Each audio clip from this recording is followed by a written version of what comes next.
one of two within their respective counties, and they've faced, unfortunately, some of them have faced some on the field and off the field racism, and felt that sometimes the support that they've received from the county wasn't enough, and they've reached out to say, you know, what can Ace do for them. So we're kind of working on a mentoring type program to support those existing players at county age groups, and their parents, you know, just being, you know, not necessarily on the playing side. If they need some extra assistance with the playing and coaching, we'll do that, but it's more on the mentoring side, just being a support mechanism for the parents and the players, you know, when they face these issues. So yeah, for every promising sports person going through age groups, there's a parent that gets them where they need to be. Trust me, I know. Okay, so that's very much about the academy and bringing on talent. Then the third thing you talk about was development of diverse coaching and volunteering scheme to actually bring through the training and mentoring. Now, the professional game is not necessarily a great thing to look at by and large right now in terms of the number of black African Caribbean coaches. So is it a question of really sort of starting at grassroots level to ultimately change that? Yeah, to a certain extent. That we know there's a lot of existingly, there's quite a lot of coaches out there. More, I say a lot. There's a lot of male coaches out there at the moment. You know, coaching in the different environments. But we found a lot of them are, say, at level 2. And we want to try and progress them onto level 3 and create opportunities where they can get into, you know, the performance environment. And also we just want to attract more coaches into the game. Try and get, you know, we want cricket to reflect society, and like I said, with, you know, a lot of these cities, you know, London and Birmingham are very diverse, and, you know, I think cricket should reflect that in the areas that they're in. So we want to try and encourage more coaches from the black community to get involved, and we definitely want to get more women involved in the game. We want to get more women coaching. We want to try and get more women and girls playing the game as well. And the other thing we know, Tony, is that the percentage to become a professional in any sport is low. The numbers are low, so what we want to try and do is keep everyone infused, and the young people that we work with and the old ones, we just want to try and get more talent from that into becoming, you know, coaches, strength and conditioning coaches, nutritionists, scorers, umpires. You know, it could be the next second 11 or third 11 captain at a club, and you know, the more junior coaches, you know, working on programs. So we just want to try and diversify cricket through our program, and like I said, the main thing is, you know, I feel like, you know, cricket should reflect society, and you know, we live in a very multicultural time, and I think cricket could play a part in that, and hopefully we'll do that through this program to try and get more young coaches. On Guerrilla Cricket, we would 100% support you on that. Let me so you've talked a little bit about the 3 objectives and some successes that we're already seeing there. One of the things you've mentioned the phrase, actually, and certainly Ebony has spoken about it in sort of various interviews I've seen that she's done about accelerating change. Yeah. Let's try and put pandemics to one side if we possibly can. Give that just imagine for a second we could. If you project yourself forward 3 years of accelerated change from where we're going to be having this conversation in 3 years' time, either in a studio or at the Oval or somewhere around the world, because you've gone global. I don't know. What are you looking back and saying we have done? What does success look like 3 years from now? You know, 3 years from now, that percentage you first spoke about is going to go way up. I don't want to put a number on it just yet to sabotage myself at the moment, but no, definitely more young Black, British, African, Caribbean heritage children playing the game, infused. You know, we've got plans to do that by, you know, looking at some of the key national programs the ECB do, you know, All Stars, Cricket and Dynamos, and, you know, working with other partners like Chance to Shine to try and spread the awareness and going into targeted boroughs and places and cities where we know the higher populations are. So by naturally doing that, we believe that we will be able to get the numbers up, and then not just getting people playing. We want to really transition. We want to transition players. So I'd love to say to you that in 3 years' time, some of the ones in our academy scholars at the moment who are maybe at the moment say 14 or 15, by the time 3 years down the line, we could say they're 18, 19, and hopefully would have had an academy contract, or playing on a rookie contract somewhere at a county. That's kind of the main goal. And like I said as well, Tony, it's just we want to empower the young people. We know not everyone is going to become a professional as much as we'd like them to. So it's just hopefully we could get some people working within cricket still, whether that is within cricket development, whether it is in the marketing team, whether it is events, but still involved in the game. There'll be more of a diverse feel to it, because at the moment you look at many of the different county boards, there's not many black faces across the country working in cricket development at the various counties. So that's or at the coaching level, or at playing level, and there's in a nutshell our challenge, right? Yeah, so it's just the case. We want to try and, through this program, make sure that we're supporting cricket to get more black faces into the game. And I'm excited to try and do that. And that is the goal. And we want to expand, and we've got some ambitions to go into other cities. And already we've had some great interest from other counties already that are reaching out to us. So we just want to be in a position to service that. Well, let's talk about that, because you've already I think you mentioned earlier, you talked about Birmingham and Warwickshire and your high concentration of black African Caribbean communities. You have expanded or replicated or licensed the model out, however you've done it, to work with Warwickshire. Tell us a little bit about how that's going.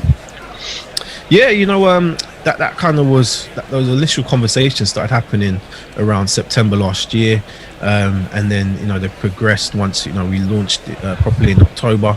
We've had a lot of meetings since then, and the plan was to launch this month. Obviously it's impacted like everything else, but it's replicating the same model where we would have been going out into schools just in the targeted area of Handsworth in Birmingham. We would have been doing some stuff around there, and it kind of mirrored the same. They would have set up an academy. They would have weekly sessions, and they would have had a community hub as well. So everything that we're kind of doing in London, we're looking to do in Birmingham. Everything will look the same, and the support will be the same as well. And we just want to, by doing that, we had, it's probably come a lot sooner than we thought. We kind of had a year we was going to try and focus just on London, but we couldn't turn down the opportunity once Warwickshire were on board and was interested. And credit to them and credit to everyone else behind the scenes to help push that through. And we just got to be adaptable in this time, and they'll be starting their academy once. Is there a Chevy of Warwickshire?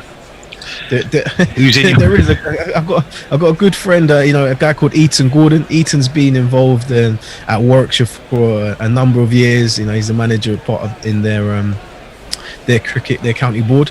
Eaton's a great guy. He's been involved in cricket for a long time, and he's got a lot of good local knowledge to the area, especially Handsworth. His cricket club is Handsworth Cricket Club, so he's got vast experience. And trust him wholeheartedly to deliver the program just as well in Birmingham. And we have regular chats, and it's quite I think with anything you got to have the right people around you. And Eaton's one of the good guys in cricket, and we'll be supporting him as much as we can, and the team up there. And like for us as well, it's not just the London program, it's now a Birmingham program, so we've got to be just as visible in both cities to attract both. And I can think of 501 good reasons why the West Indian Afro-Caribbean community should embrace Warwickshire. So there you go. What a legend that is. What a role model. Yeah, indeed. Speaking of legends, though, people may or may not know, on your patrons, you've got some pretty well-known folks, haven't you? Tell us about some of those. You've got Ebony, Michael Holding, Sir Trevor MacDonald, Roland Butcher, who, by the way, is a regular contributor to our show, particularly when England play the West Indies. He's often on the line. Denise Lewis, Sophia Dunkley, Mark Butcher, Alex Tudor used to coach just around the corner from me at Hampton Wick, actually. Amongst, I'm sure he had many other coaching gigs, but that was one of them. Lonsdale Skinner. So and these people are not just sort of sitting back and saying good luck, are they? There's a lot of active engagement there. Tell us a little bit about that. Yeah, and just to add, just the past couple of months, we added Chris Jordan and Jofra Archer as well, who came on as ambassadors. So we need to update the website. So we'll update the website, get them. But those patrons and ambassadors you mentioned, are whole, fully invested into the program. As an example, Alex Tudor's joining us and joining myself and the scholars this evening on a Zoom, having a talk with him. So we've got Sophia Dunkley lined up to do something as well in a couple of weeks, and Roland Butcher, he's already sent me, we talk over WhatsApp and he sends me different ideas and things that we can do to implement. Obviously he's based in Barbados, lucky for him. But as soon as he's already said once everything kind of loosens up and he comes over, he'll be more actively involved, as a presence over here. But he's already been sending me loads of different ideas and resources that we can use. He's say we love having him on the show, so that doesn't surprise me. So, he's a good guy, and and Mikey and Ebony have a fantastic relationship, and he's been sending her stuff, and there's a lot of frequent conversations. Lonsdale Skinner, he's chairman of the African Caribbean Cricket Association,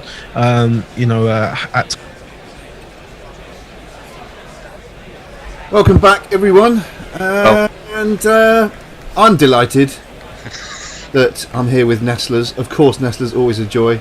But David Brooke, I haven't seen you for a long time. Robbie, great to see you both. Yeah, great to see you both, guys. And welcome to all our listeners all over the world who've managed to get up at this time. Maybe you're still going up from the night before. Robbie, you're in the dressing gown. Tell me about the dressing gown. Does that mean you're going back to bed later on? I've changed now. Oh, I can't see you yet. Hold on, I haven't got my screen going. Yeah, no. If you could just fill for me a bit, Grubster, while I get my visuals. You know the rules, David. It's dressing down for the first session and then slip into the day wear. Right. So I've had a shower and I'm in a hoodie now. Right. I think we were both in our respective dressing gowns earlier on today, which was absolutely right. Absolutely right, Grubster. And it's the Aga's first session rule, isn't it? Is it? I don't really follow what he has to say or his credo at all. Sir Alistair has been good value on Channel 4, I have to say. He's done a little hot lunchtime thing, and it's been very good listening to him. And he's a lovely lad. Yeah, he's a lovely lad. My wife, part of a choir, church choir, where Lawrence, Alistair's brother, was a member of that choir, and. At, I think it was Lawrence's wedding, Emma, my wife, ended up holding Alistair Cook's small child for a short period. So there you go. You get close to fame, don't you? And rubs off on you a little bit. Well, indeed. And 355 for 3, Grubby. I mean, this has been absolute. I mean, you were watching this morning rather more closely than I was. I had the pleasure of listening to you with my eyes closed. Not because of the dressing gown, just because I was in bed. But tell me about it. How good were Stokes and Root this morning? Well, Root has just picked up where he left off yesterday, and indeed from Sri Lanka a couple of weeks back. He looks in rare old touch. He's a fine player, as we all know, and he's in great form, and that combination is serving him very well at the moment. He's looked relatively untroubled. Ben Stokes has injected a bit of pace into the innings. I had a couple of messages from my mates going, "Whoa, slow down, lads!" But that's the way Stokes plays, and between them, they've not quite taken the game away from India, because as we've discussed previously, 450 is probably a bare minimum. It's like this, but England's certainly in a very strong position, thanks to those two most recently. Nestlers, how have you seen it? Well, yeah, exactly what you've just said. I mean, Stokes, obviously the way he plays, is going to give you chances. He didn't. I mean, there would have been great takes if the chances he did give, but we haven't got enough runs yet, and he's got to stay there. I think he is crucial at the moment to this England first innings lead. If he gets out quickly, I think we're in trouble. Well, you can be in trouble at 355 for 3. No, I don't think it's enough. Right. Well, there's a lot of ifs there, because 2 of them have got to get out first, and they don't look like getting out at the moment. In fact, I hope they don't get out, because I've taken the value on Betway this morning, 11-2, Grubby. Yeah. I'm going to say it. I don't care about commentators' curse, so don't hit me with that. If it happens, it happens. I've got no influence on the game. I wish I did. Root to score double, Stokes to score a ton, 11-2. I mean, that's good value. Well, we'll cheer it in for you, Dave. I think we've got a couple of jingles coming up for the main protagonists. His voice is high-pitched and ginger hair like a pict, but massive runs he has hit, so there's that. Introduce yourself. Joe Root. Introduce yourself. Joe Root. Introduce yourself. Joe Root, actually. Introduce yourself. I got up Ben Stokes, and he called me a c***. Oh, if I'd only seen that Ben Stokes was so mean. And he called me up, said he'd punch my said I made him. The arm looked up and said, "You angry redhead, you'll get fined again." I'm glad we beat out those words at this time of the morning. I noticed even the bear had toned. Yeah, even the bear had toned it down yesterday morning. I noticed he had a real early morning kind of vibe going on there. So what's the 355 for 3? A very, very good morning, good day wherever you are. Dom Sibley, last man out last night at on 87. What we've seen this morning is Ben Stokes coming in and accompanying Joe Root. They've taken the score to 355 for 3. Root is 156 not out. Stokes is 63 not out. Yet Nestle, you're still sounding pessimistic. Not cautious. Not Your words, pessimistic. we could be in trouble. No, just cautious. That's the Jeff Boycott. 2 more wickets, aye lad. 2 more wickets. Yeah, we ain't won nothing yet. No, indeed. Well, I think we all remember back to 2016. In fact, that jingle reminds me of 2016. And a score of 400 isn't often enough against a very strong Indian batting lineup. It'd be really interesting to see when India do bat. I think that Pujara, Kohli and Rahane is right up there with some of their vintage middle orders that we've seen. You think back to the likes of Lakshman, Tendulkar, Dravid, those guys. Oh yes, jumpers for goalposts. Isn't it? Isn't it? That's the second Paul Whitehouse Fast Show character you compared me to today, David. Ooh, The first one was the 13th Earl of Wimbledon. Indeed, it's a dirty gun with my reputation. You on the airwaves? What were they thinking? Yes. Over to Knuckle. Ishant Sharma's gonna get you. Gonna look you right in the face. Better get yourself together, darling. Learn how to play pace. How in the world you gonna see? Netting against trundlers like me. Who in the hell do you think you are? A superstar? Well, right you are. Ishant Sharma's out to get Joe Root, who plays it down into the gully for no run. Yes, Ishant Sharma back after an absence from Test cricket. He's bowled. Let's look at his figures. 19 overs, no wicket for 37. Jasprit Bumrah 2 for 57. Ashwin 1 for 92, but it's 2 spinners who've really leaked the runs, haven't they? Nadeem, no wicket for 100. His century came up just before lunch. And Washington Sundar, no wicket for 65. So slim pickings for those 2 rookie spinners. And Ninja, I feel your words lingering on about selection of this team, but it's Ishant Sharma's looked better this morning. Looked like he's getting back into his rhythm. He bowls and Root plays that one-handed onto the leg side and goes through for a single. Hopefully Root's had a chance to rest up a bit over lunch. Oh, it's a leg bye. So a leg bye and the first commentary mistake of the session. Grubby. It was Tony this morning, I think, who was likening Ishant to George Harrison. I think that's quite a good comparison there. Harrison comparison. How? Yeah, yes. In appearance rather than bowling action. Oh, okay. Rory Burns. Now there was an interesting look I noticed yesterday, that he was modelling the sort of lockdown haircut. which owed more to think lockdown than any hairstylist. But he reminded me of I'm not quite sure. There is a character. Is it Kevin from? He's got the mullet going, hasn't he? Yeah. Well, a lockdown haircut can be anything, though, can't No, it? it can. I thought it might have addled his mind a bit when he played that reverse sweep to get out yesterday. He was out, caught Pant Baldashrin 33, Yeah. Lawrence out for no score, and Sibley for 87. So this partnership now worth it's more than 93, isn't it? What is this partnership worth? I wish I hadn't started that sentence, Grubby. 93. 93, it is worth 93. Okay, I didn't believe my own stats. I thought it was more than that. So we're still waiting for the 100 partnership. Stokes takes strike now. He's on 63. He waits for Ishant Sharma, and that's very wide outside the off stump, and lets that go. And there's no run. It's interesting to see the tactics to Ben Stokes this morning. They were trying to sort of, take him a bit wider, weren't they? But then he really got latched on to Shabazz and started to sort of be very expansive, putting the ball over to sweep slog over the leg side. Lots of boundaries.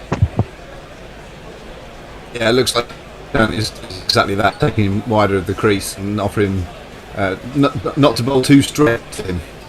Yeah, it's been a tough introduction to Test cricket for Shahbaz Nadeem, that's for sure. Here's Sharma returning to Test cricket over the wicket. Again, it's wide outside the off stump.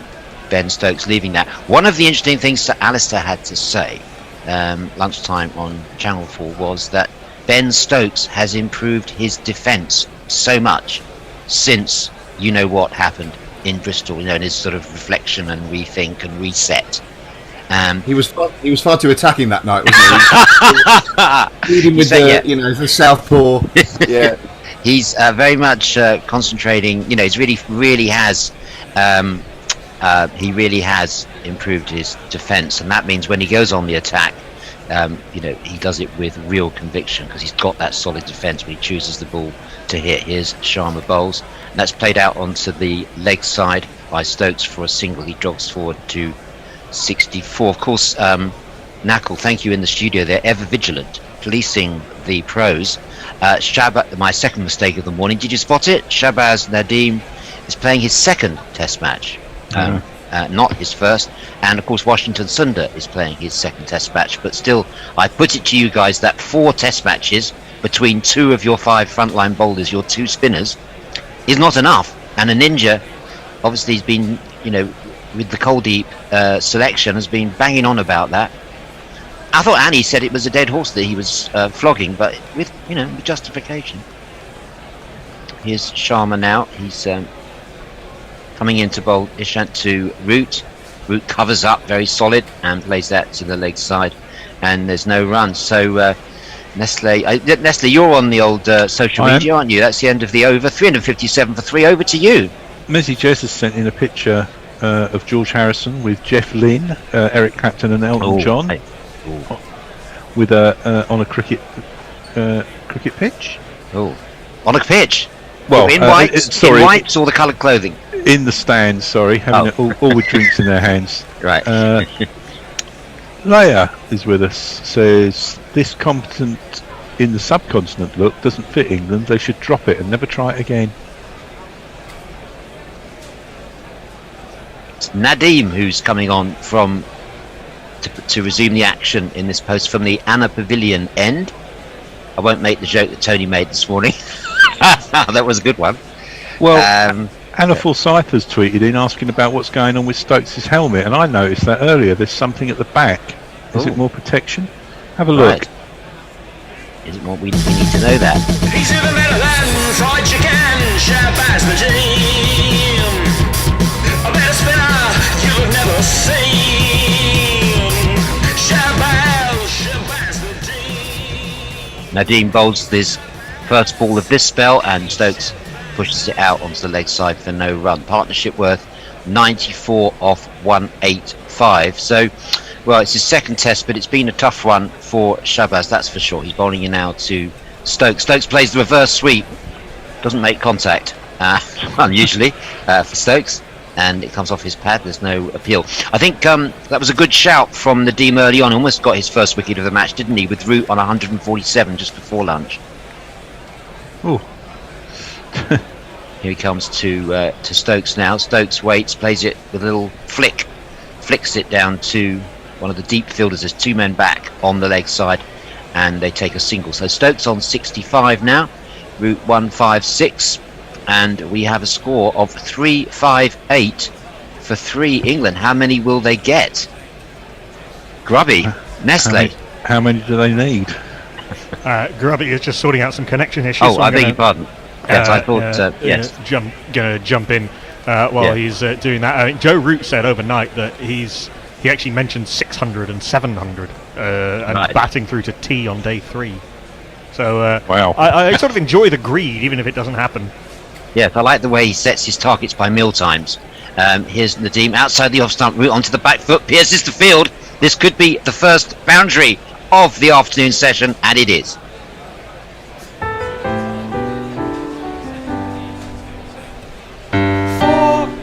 But not the first boundary of Nadeem. His figures now don't look too pretty. No wicket for 105. And where is Ravi Jadeja, the first man on my score sheet in the Indian team? India really missing him now. Yeah, recovering from an injury, not available for the first 2 tests. Yes, indeed.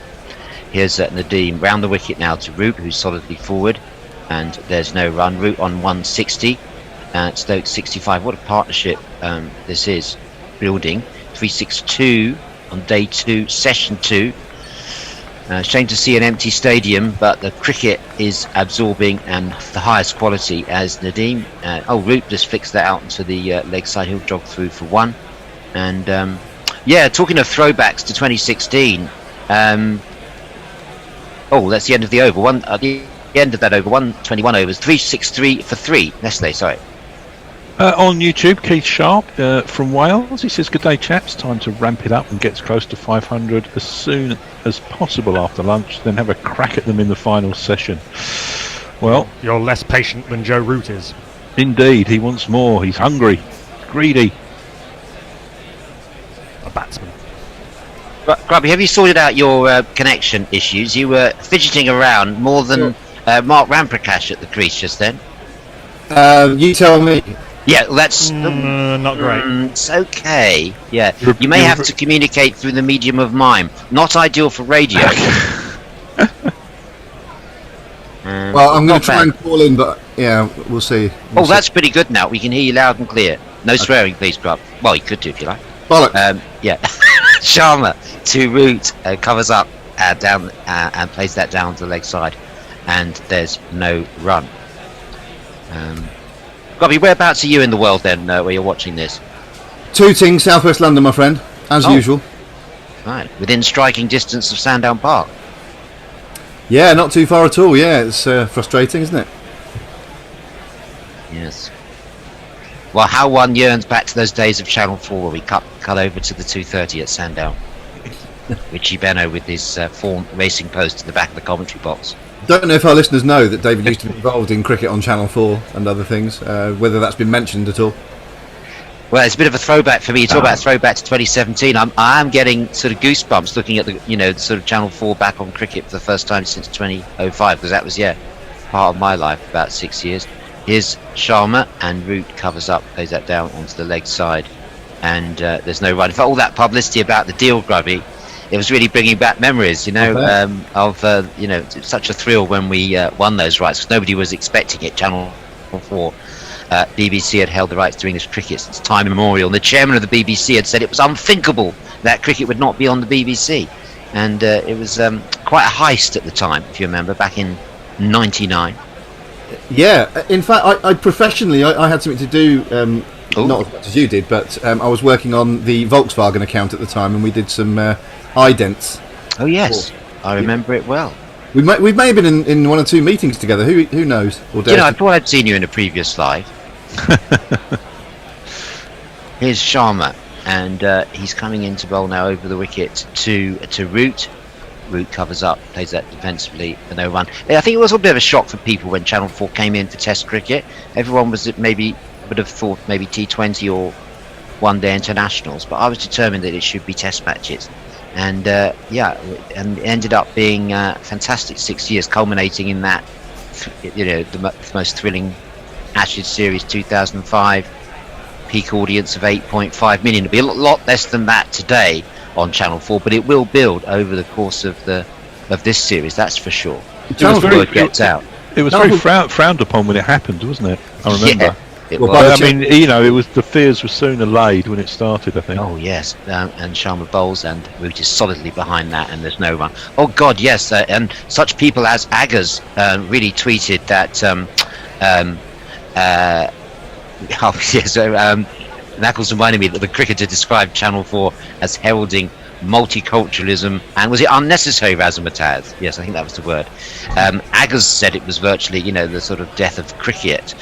He changed his view very quickly shortly after that, where he realised that his best chance of a job would be through Channel 4. He did apply. So he changed his views within, almost as quickly as he changed his views on guerrilla cricket and Test Match Sofa, from how dare they commentate off the tube to him now doing it with complete, sort of, I don't know. He's even copied our dressing gowns. Indeed, he has. Here's Sharma bowls, and Root plays that. It's a nice straight drive. It's gone between the fielders, and they're going to take two, are they? Yes, Stokes is coming back for the second run, and that takes Root on to 1-6-3. So this dressing gown, I don't want to keep going on about that, Robbie. Sure. But it's been a long-standing feature, has it, of nighttime sessions on Gorilla? Would you have donned the dressing gown in Gorilla Towers? I probably wouldn't have brought it with me. Unlike David Mitchell, I don't have a separate travelling dressing gown. Root on 1-6-3, Stokes on 65, and England a 3-6-5 for 3, nearing 100 partnership as it's Ishant coming in to bowl to Root. Root covers up, thinks about a single. No, not one there. No need to take risks at the moment. And indeed, on the third mistake of the morning, partnership is already 102. And missed that century partnership. And Knuckles on the ball as ever in the Guerrilla Cricket Studios, not wearing a dressing gown, smartly attired, as always. And as always. And it's 3-6-5 for 3 at the end of that over. Root 1-6-3, Stokes 65. Messi Jez on his picture thinks it could be Worcester Cricket Ground, where the George Harrison et al. Are at. Mog says, sweet zombie, Jesus Grubby, what happened to your face? Leia says, Mr. Howard doesn't look that grubby with a shaven face, might have to start calling him Paul now. Mayank says, is Channel 4 showing the T20s and the ODIs? If so, they're going to get some really good viewership when the day-night matches start, and I don't think it's clear at this point, as Knuckle tells Mayank. You'd hope so, that they get the other games. Yeah, especially as they've bought these rights on a non-exclusive basis, which is very smart of them. They don't really care if Sky or BT have them as well. They'll get the largest share. And I think what Fred and others have missed about this deal is that it's a great deal from the point of view of the rights holder, because they get to promote. They'll get the coverage up, and they'll get to promote their own offering in the future off the back of it. The Hotstar from Disney. Here's Nadeem bowls. Oh, that's short. It is pretty filthy, actually. It's got Stokes latches onto it, and there's two boundary fielders back there, so it's only a single. But that was pretty rank, Grubby. Yeah, a poor delivery there, and Nadeem has yet to fire in this game, and it's not a bit of after timing on our part, because I think we've been surprised that Kuldeep wasn't picked in the 11 in the first place, and he should be in. Yes, indeed. And he's 0 for 106 now as he comes into bowl. He's round the wicket to Root, who's solidly forward, and there's no run. He had a lot of experience in first class cricket. He wasn't a rookie, but as Knuckle was pointing out, yesterday or earlier, that he wasn't expecting to play probably in this match. He was a reserve. Here's bowls, and Root plays on the back foot, plays that out to point. There's no run there. And the other end, you've had Washington Sundar, of course, made such an impression in that last test in Oz, but more with the bat than the ball, I think it's fair to say. So he's been a bit exposed as well.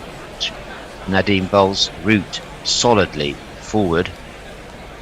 But let's focus on the positives. The batting of Joe Root in his 100th Test match has been nothing short of centurion-like.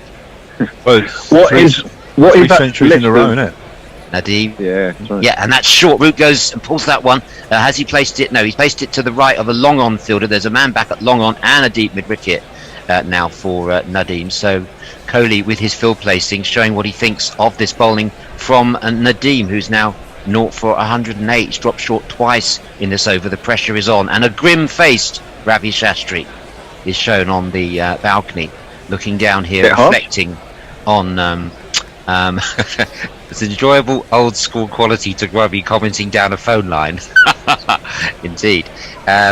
Stokes to last bit comes down the wicket. He's driven that high and handsome. Has that gone all the way? Yes, it has, and handsome. All the way over long on for a maximum.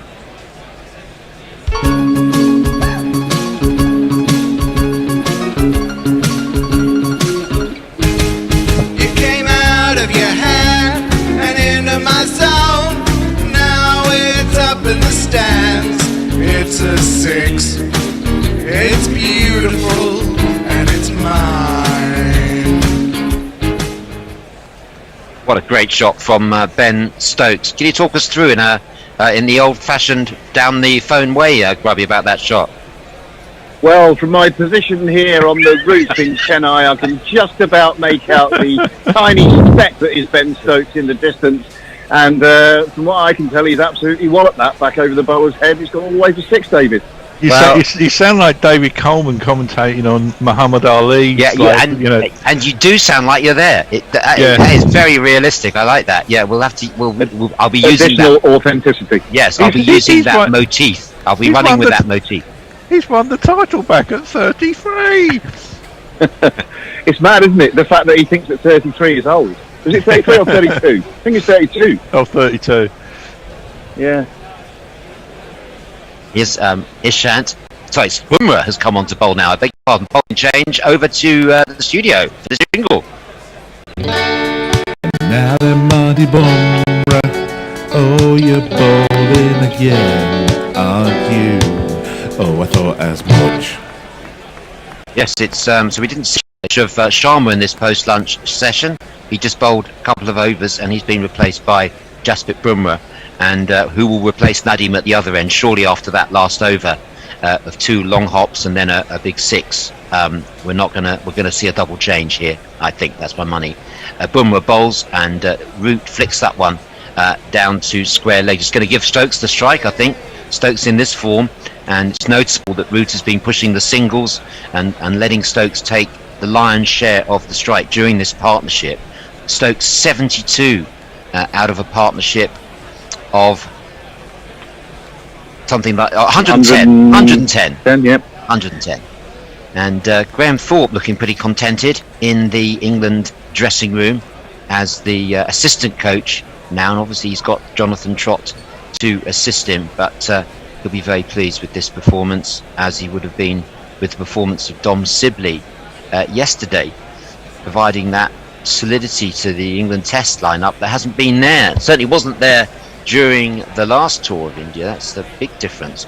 Bumrah round the wicket bowls to Stokes, pushes it out. In fact, I'm going to ask a question to you guys and to Knackle in the studio. I'd love to know the top 5 batting order last time England played in India. Was Ben Duckett in there? There were a couple of people who haven't stood the test of time. Compare that lineup to the one today with Burns, Root, and Stokes in that top 5. Yeah, actually, Hamid was there at the start of the tour, wasn't he? I don't think he finished the tour. Yeah, first Test match last time. I'd love to know the batting lineup of England, and Knackle's onto that at the moment, I think. Here's Bumrah. Hasib, Cook. Yeah. He bowls to bowling Stokes. That's a full bunger. Stokes latches onto that, hits it through the gap between mid-on and mid-wicket. Another glorious 4 for Stokes. The number of the day. Who could ask for more? The number of the day is 4. Stokes and Root between them have knocked these bowlers off their length, that's for sure. That was the full bitch from Bumrah. He was looking for possibly the slower ball, but Stokes spotted that, and well, his eyes lit up, didn't they? Literally. Well, not literally. It did, Yeah, and although he's hit it for 4, it took him by surprise a bit. He was almost, he was grinning afterwards, as if to say, could just as easily have missed that and been bowled. Here's, this one's short. Oh, Stokes a bit casual that time, goes for a swing. Lucky not to get an under edge or an over edge on that one. And he's a little shake of the head from Stokes, admonishing himself as he does a little walk to square leg. It didn't really need to play that shot there. But otherwise, his shot selection has been impeccable. Yeah, it has. The other thing that was noticeable, David, I thought, in the previous over was when Root got that long hop and really mistimed it. Just wanted a bit of tiredness setting in. Bumrah, and yes, Stokes covers up for no run. I think you're right, Grubster. That's why I think he's being clever and he's giving most of the strike to Stokes. He's not being over ambitious. Yeah. Okay, listeners, try and guess the England 11 from the 2016 Chennai Test. Let's see if you can tell us who was the top. Well, let's start with the top 5. Who was the top 5 in that England, or top 6? Let's go for top 6 in that first Test match in Chennai in 2016. Well, was it the first year? Ravi Nair remembers Gary Naylor in a nightgown and a bobble hat, and Sophia in a onesie one night at Sofa Towers. Gary Naylor opened the batting. So it has history. No, this is about dressing gowns. Dressing gown. Yeah. Anna Forsyth is sending you some love, David. She says, I was about to point out how this Channel 4 deal serves paid for TV, but David is on the ball as always. And we say you'd hope so, because it's quite literally his job. That's tucked away by Root, nudged away down behind backward point for a single. Mulkey's not enjoying this Root innings at all. He's finding it tedious. That match at Chennai in 2016, England scored 477. Guess who scored 146 in England's first innings? That's another question for the for our listeners out on Guerrilla Cricket and Crick Tracker. Quite an easy question if you're watching the screen. Oh, yes, but will everyone be watching the screen, Grubster? Will they be watching the screen? A good point, though. Good point, well made. Could put it down as a mistake. It is Nadeem, another commentary mistake, as Nadeem is still bowling and almost ties Stokes up in a knot as he tries to reverse sweep that. So, getting most things wrong this morning. Thanks for bearing with me, but it's it's long. I wouldn't call that a mistake, David. No, that was just a false prediction. Let's hope I haven't got a false prediction today. Prediction. Yeah. This is on the back foot. Stokes places it nicely. He wants 2, and he's going to get 2 on the offside. As looks like Pants had to do the fielding there. He's had to run over all the way to point to field that ball, leaving the gloves behind him, and a bit like the goalkeeper going upfield, he's had to do that one. A little bit of prediction of my own. Grubster today. I hope it's not an inaccurate prediction as well. Ask me early in the 3:30 at Sandown Park today. Ask me early about that one. 381 for 3, and that's also again Stokes showing that very solid defence as he pushes that out. There is a single there because there's no close fielders on that offside now. There's no gully, there's no point, so there's 3 runs there. Yeah, just remind you that Test in Chennai, 477 England. India replied with 759 for 7. That's why Nestle Boy is right to say, let's take stock in this. England, of course, bowled out 207 in that second innings. Nestle. Blimey. Mowing. Yeah, wow. I remember it well. Round the wicket comes Nadeem, and Root, he wants the first one very quickly. He's pushed it out on the leg side. He wants 2. Great running, considering Root's been out there for the best part of now, 6 weeks? It seems to have been watching him for, and he would have had a few days of isolation, obviously, to get himself back on track. But it's a phenomenal run of form, this, from Joe Root. It's quite sensational run of form, isn't it? We're looking at the record books. George Dobell tweeted earlier that the last time an England batsman any batsman got 3 scores of 150 was 1929. Knuckles going to check that stat, I'm sure. 4 defensive goes Root. End of that over. 3-8-4 for 3. Nestle. Anna Forsyth, there's a lot of love for Grubby's commentary technology here. Anna Forsyth is expecting Grubby to say stop at the end of every sentence like he's dictating a telegram. And Mayank says this top nostalgic commentary from Grubby on the telephone is perfect. Reckon it should become permanent. Alec Payton, our very own, says, can someone please get Nadeem out of this attack? This is just pointless cruelty from Ben Stokes and Virat Kohli. Well, I'm certainly not complaining as both batsmen are nearing this their own landmarks here, even the neutral surely will be enjoying that. Yeah, the only other Englishman to score 350 is Wally Hammond. I thought it must be Hammond. Yeah, I could see you had that Hammond. I could see you had that Hammond. Could you tell? Yeah. Well, you were shadowed playing in the manner of Wally Hammond. I can see that. Sounds like you're commentating on him, Grubby, the way you. And there's Wally Hammond bowling at the line of the body. And a good morning to Terry Blake, who's listening to us. You are the architect of the Channel 4 deal. He was the ECB's commercial director in 2005. 99. Last time cricket was on Channel 4. He's listening to us now. Good morning to you, Terry. And all right, Tel. And here's Bumrah at bowls, and that's a little bit of an unforced shot from Stokes potentially. But he ended up almost getting a boundary for it as a chase for, I think that's Sundar. He has 2 runs to Stokes. It goes down to behind cover point. In fact, yes, it was Washington Sundar, and Stokes goes into the 80s. He's on 81. Root on 168. England 386 for 3. And even the neutral surely would be enjoying this partnership. It's what a great test match to be back on free-to-air TV in the UK. They certainly picked the right time, and what a coup to watch Root breaking all records and Stokes at the other end, who's one of those players that everyone loves to watch. Is he breaking all records, like the long jump record from 1968 as well? And that's played out onto the leg side for no run.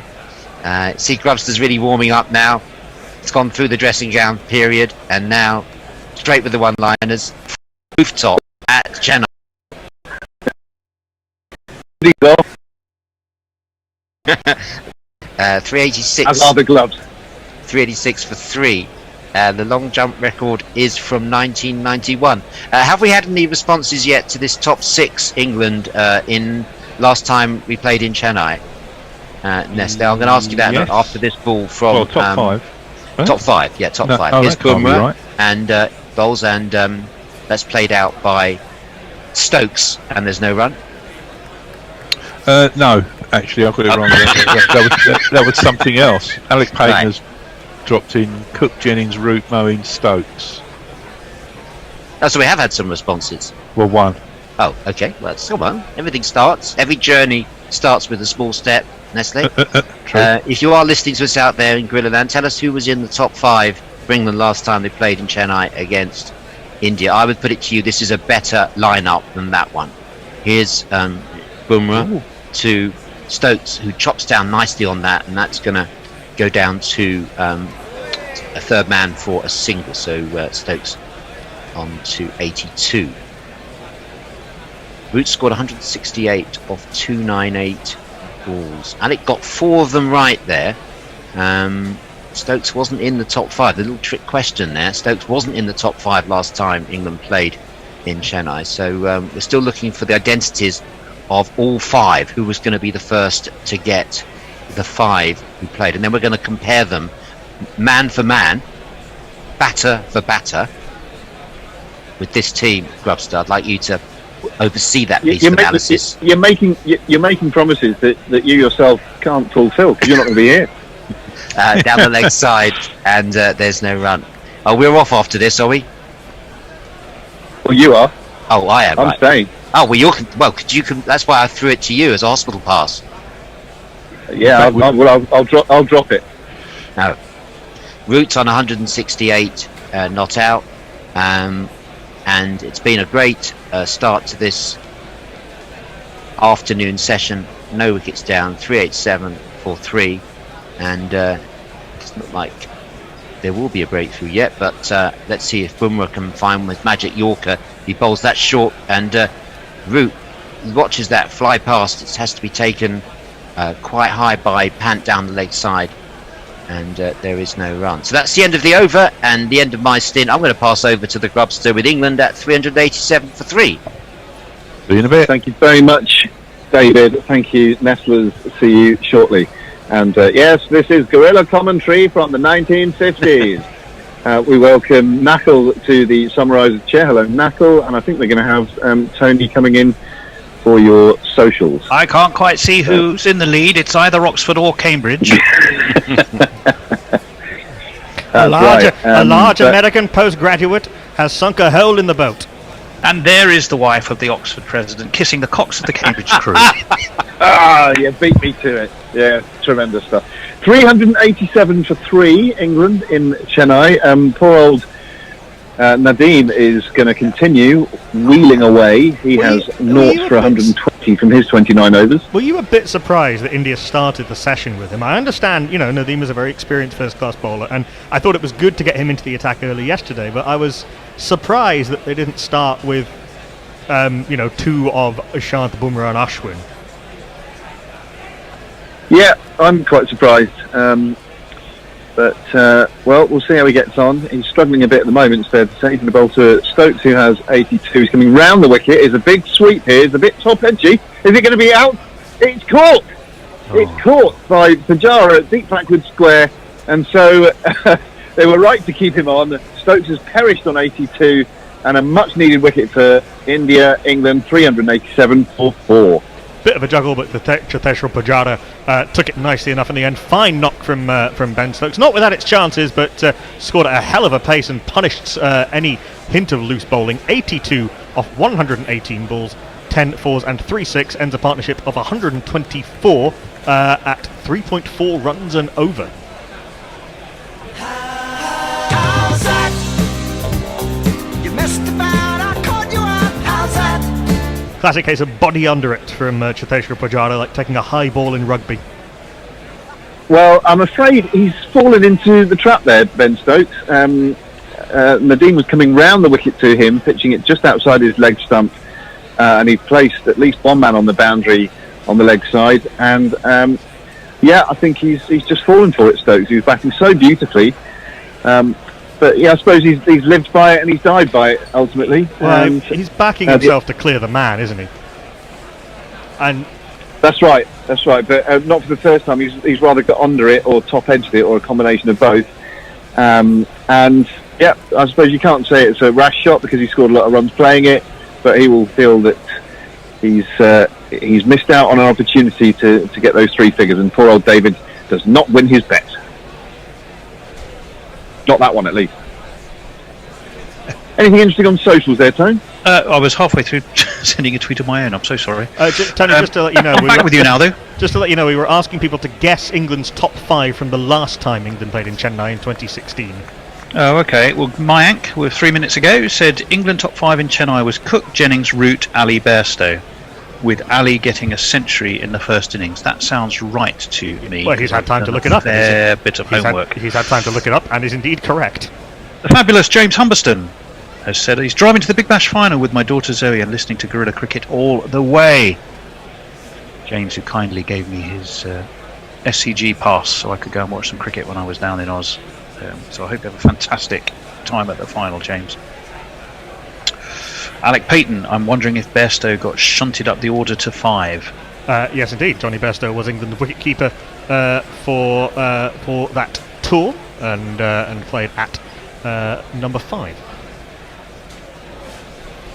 Nadeem round the wicket to Root. The batsman crossed when Stokes was caught on the boundary there, and Root pushes this into the covers, and there is no run. Jingle up the new man when he faces. Stokes looked away immediately, knowing he hadn't hit it right.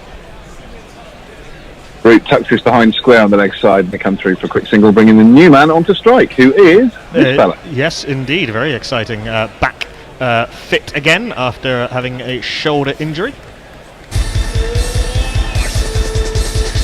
We got a poke, take him good.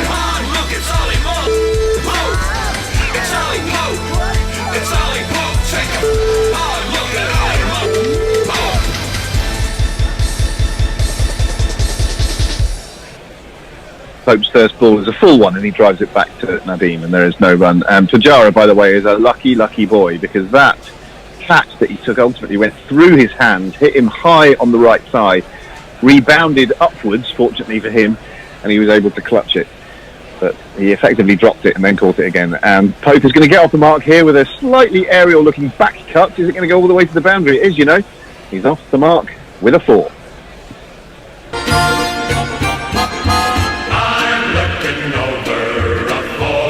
Another player is very quick onto the back foot, Ollie Pope. You see how deep he is in his crease there, and even though it was slightly off the top edge, he knew more or less what he was doing. I wouldn't be surprised now if Ashwin is brought on next over to the new man, even though Shabazz Nadim has just taken that wicket. And it's another full delivery, which almost yorks Pope, aiming a drive through the covers and under-edging it back to the bowler. Completes a successful over for him. 125 are his figures now, and the score is 392 for 4. Yes, indeed. Let's see who else we have. Renuka Mendes says, first time I've been happy today. Oh, I'm assuming that's to do with the wicket, not something else Renuka might be doing. I don't know. Maybe it's something we said. Who knows? Our own Nestler says we're doomed. Leah says, yeah, never mind. That was the Rajkot test as well. Renikita, you and I know, says, good morning. I woke up to Freddie Mercury hollering in my head. Who wants to bat forever? Oh, very good. The answer to that is Joe Root. Yes. Who has Renuka 169. He does, says, this did it. Praying to icons works sometimes.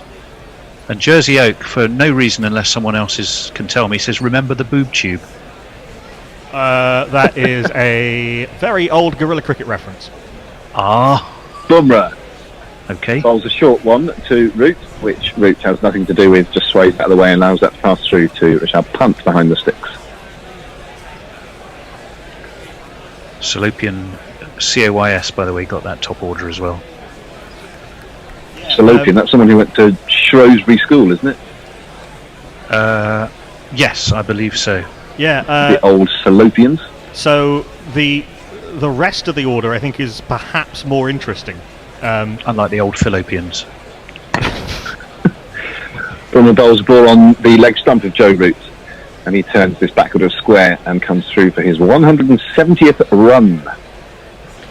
So the rest of the England lineup from that Chennai test, I think, is perhaps more interesting than the top 5. So name us without looking it up, the 6 and 7 and the 4 bowlers.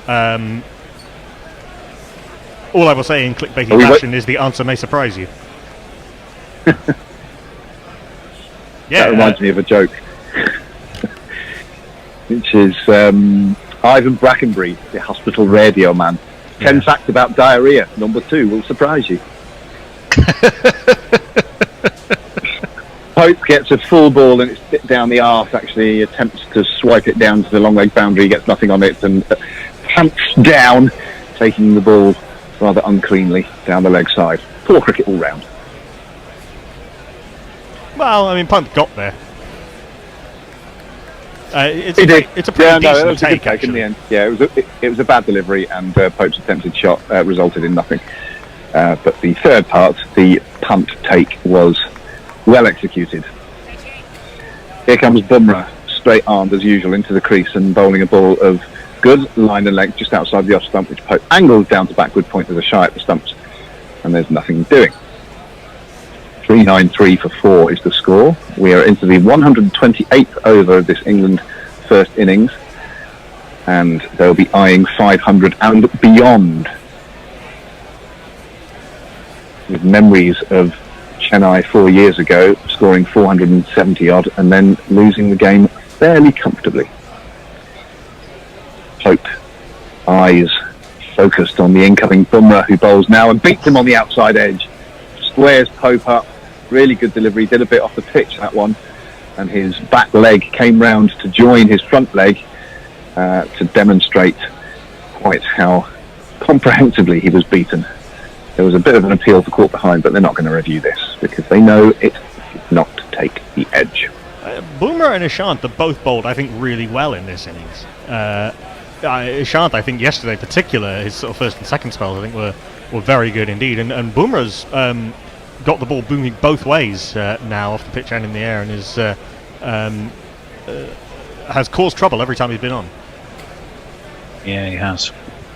Here he comes to completely over, a full delivery this time, which Pope digs out and then sticks his bat in the air to say no. That completes the over. 393 for 4. Do we have messages? We most certainly do. MCG, SCG, Gabba 2021, aka El Chopanos, says Stokes, Court Pajara, Bold Nadim, P. Renuka, which I think is a reference to the fellow tweeter. But obviously it's our friend El Chopanos tweeting us at that moment. Anna Forsyth says, I love seeing Pope back. I really love it. She doesn't just love it, she really loves it. But if Joss and Joe don't get to bat together, I'll be mad as heck. There we go. Leah says, not wearing the lucky blue one was a mistake. On the other hand, wearing the lucky blue one will be a bit chilly. I blame myself for the predicament India are in. Blue what? Are we still talking about boob tubes here? I wondered if it was something to do with boob tubes. What was the original reference? To ask. Oh, Chris Dealey wore a boob tube to try and as a fundraising thing. And did it work? Yeah. Well, People gave money to have him take it off. Well, no, that's a whole different show. Or put something else on. Put something else on. Yeah. I mean, those of you who remember that studio will remember that actually we were commentating next to an organisation who did similar things. They did. Boob station. A baby station. Nadim rolls a full delivery which Root defends into the offside. Back to you, Tone. Yes, Johnny T. God, thanks for that. Get me onto a different subject. I'm loving the Barry Davis at Italy World Cup style commentary. Just makes things even better here in Queensland while drinking ale and listening to cricket. Oh, fantastic. Hello, Forward in Johnny T. defence comes Root and defends it into the offside. There's no run. I was actually not trying to get you to change the subject. I was wanting you to talk more about boob tubes. I found it amusing. No, you're all right. There are special phone lines you can ring up if you do want someone to talk at length about that sort of thing, but probably I'm this best one's on leg equipped stump. to do it. And Root turned it into the leg side, and they come through for a single. Phone up and hear me moan. You haven't done the washing up.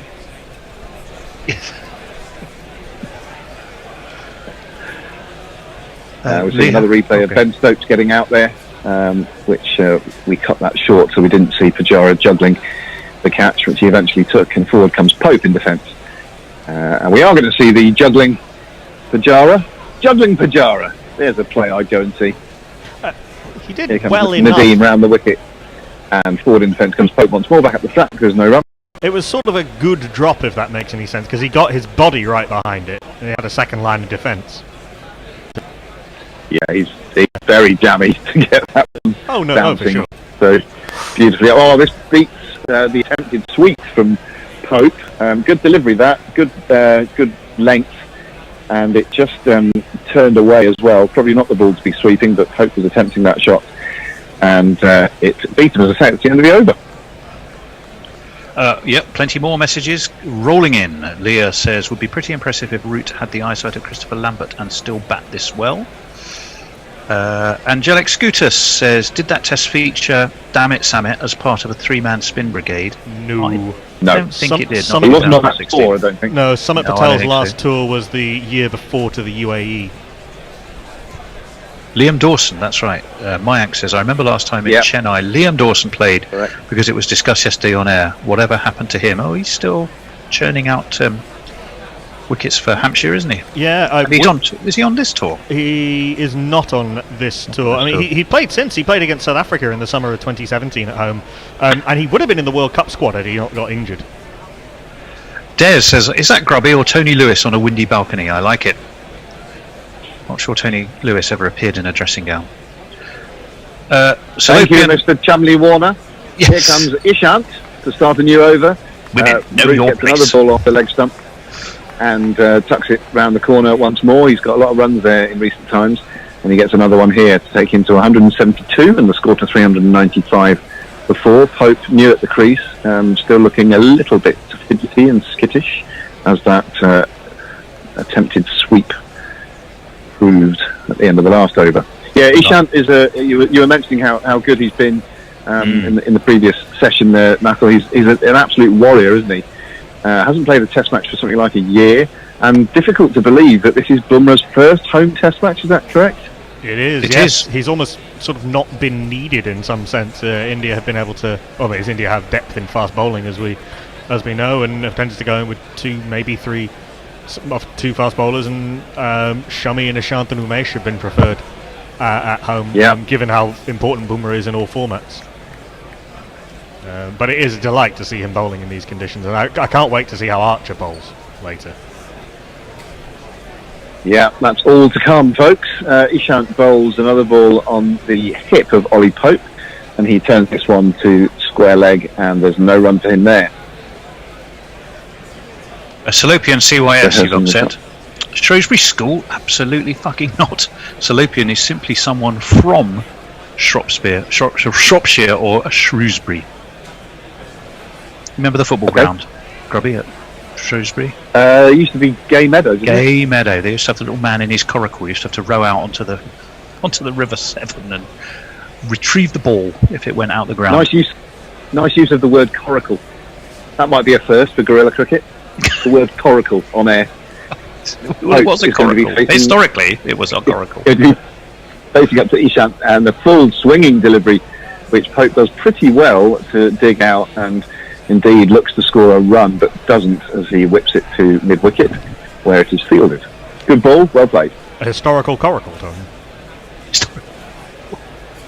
We had the Harrison comparison could it be earlier. metaphorical?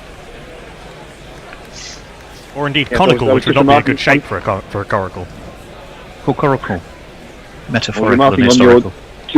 on your George Harrison comparison earlier, Tone.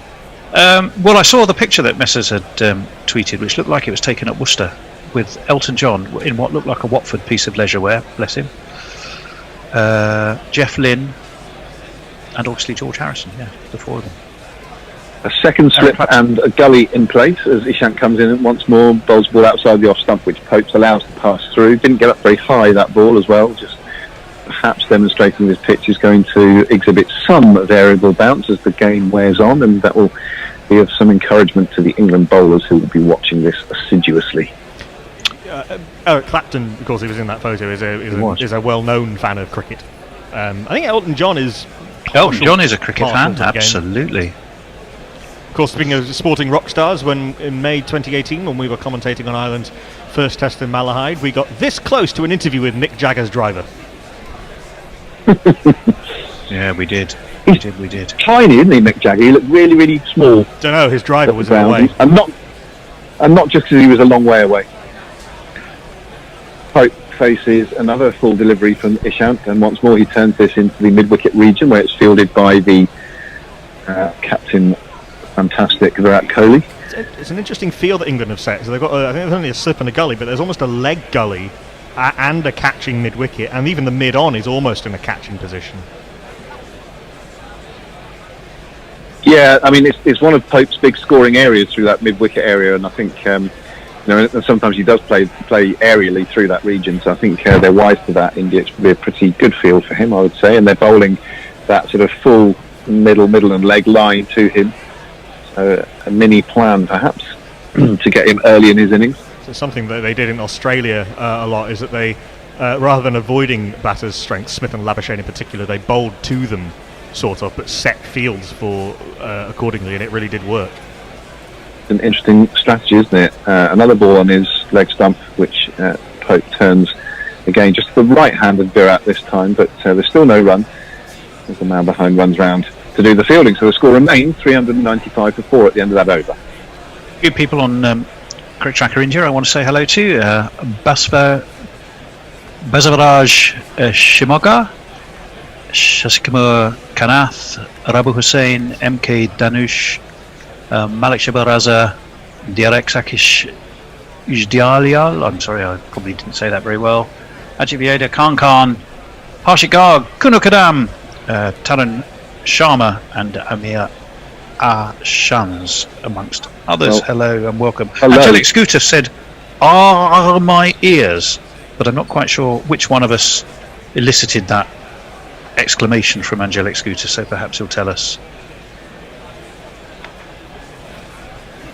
Sam Phillips, not that Sam Phillips, or it might be.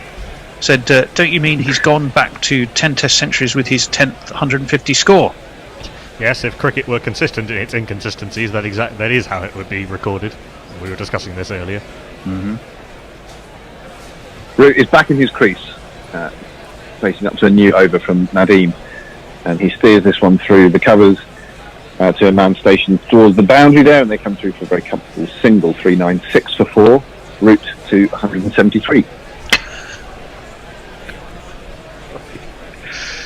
Tony's tickled.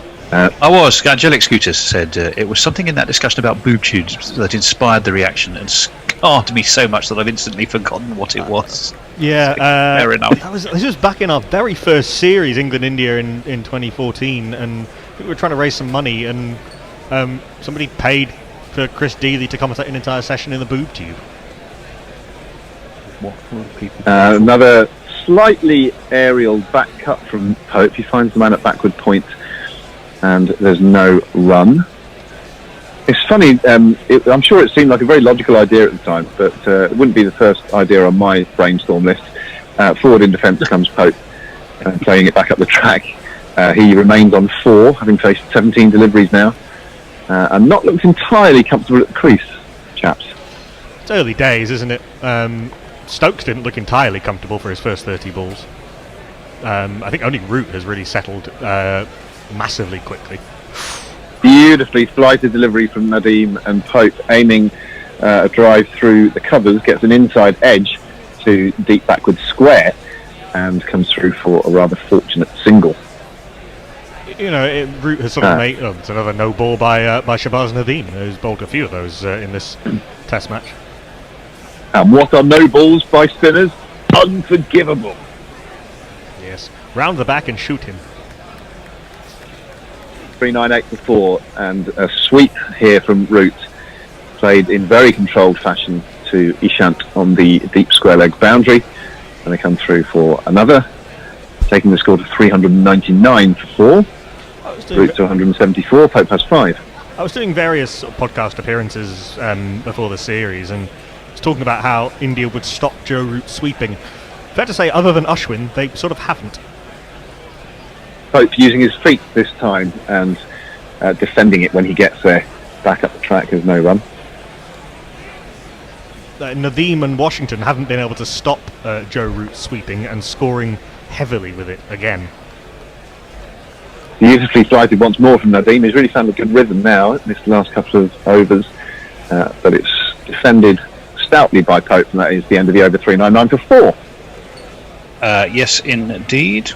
Rennie Keita is updating us. It's 8 down now for Bangladesh, isn't it? Yeah, news they declared 394. Okay, so they've declared, have they? According to Dave, yep. Yes. Okay. Yes, indeed. Anna Forsyth says, to paraphrase Granda Joe from Derry Girls, Eric Clapton is also a prick, but that's by the by. Shame Roger isn't here to read this. Okay. What a show Derry Girls is. So good. Speaking of Channel 4 shows. As we weren't. Well, we were earlier on, because we were trying to... Countdown, Father Ted. There's a very weird scorecard in this Bangladesh second innings. Mominul Haq, the captain, 115. Litton Das, the wicketkeeper, 69.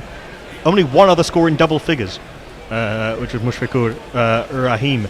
3 wickets for Rakeem Cornwall and Jamel Warrican, and 2 for Shannon Gabriel. Here comes Ishant Sharma to start a new over. A short delivery, angled down the leg side. Root thinks about hooking and doesn't. This little news piece on our website is part of our news feature that we've introduced to the Guerrilla Cricket website, talking about Mehdi Hassan's first Test 100, the Bangladeshi bowling all-rounder, and how he... it wasn't he who was nervous in the 90s, it was his batting partner Mustafizur, those two old friends, and how Mehdi was trying to calm Mustafizur down, and also some of the advice that he got along the way from his senior colleagues. I've tweeted out that link, and you can go find it, along with many other guerrilla-fied new cricket news stories at guerrillacricket.com/news. Was he batting number 8, Knuckle? Because if so, our friend Gary Naylor would have been purring, because he thought he was the best thing since sliced bread on that Bangladesh tour, England-Bangladesh tour in 2016 as a bowler. It is England's 400th run here as Root plays a controlled pull shot through the mid-wicket area, and they come through for that single. He moves to 175, and there we are. 400 for 4 is the score. Mehdi was indeed batting number 8. Armchair Cricket There you Podcast go. is saying unlucky to miss out on 100. Looks like he was playing as per a plan. Skipper Route 66. It's basically an update, but a pretty accurate one. Farong, hello Farong. My boys kick off at 12:30 today, so you can watch out for that one. We're going to probably be very disappointing at Coventry today. But yes, Bangladesh declare, and 395 runs is the target for the West Indies to win. Farong updates us. We'll need to face around 10 overs before tea and 4 sessions thereafter. So that's a good update. I won't read my own tweet. You can see that for yourself. Ollie Pope facing up to Ishant gets a slower ball on leg stump and just waits for it and turns it to square leg, and there's no run. Angelic Scooter says, funny thing about Karen Nair's 300 is that it's meant I'd completely forgotten that Rahul got 199 as well. Parthiv Patel opening seems a long time ago too. I mean, it was. I don't think that Parthiv has played a test match since. India went through a lot of openers in that series. Murali Vijay and Gautam Gambhir opened the batting in the first test. The Gautam Gambhir's latest ridiculous comeback. Now an Indian MP. Actually, you could read a new story about him as well on the Gorilla Cricket website, about his take on the selection after day one. Oh yeah. Ishant bowls another full delivery outside the off stump this one, and Pope steers it up to mid off, and there's no run. Yeah, he's now a right-wing MP, Gautam Gambhir. Well, he certainly wasn't happy with that pronunciation. We saw him being grumpy on our news channel. Hendo, that was Hendo's article, wasn't it? Was indeed. Gautam Gambhir is professionally grumpy. We'll have a change at the end of the over, incidentally. It comes up to 7:40 a.m. UK time. I'll be taking over ball by ball. David Brook will be reading your tweets, and Al Hodge will return as our summariser. In the last session, by the way, we'll be having Jules Farman on with us. Hooray! Ooh, excellent. Will she be scoring? Yep. In her best doctor's prescription handwriting. Well, I hope so. Because then she sends them to me and I tweet them out. Because I think people must be collecting them around the world now as works of art.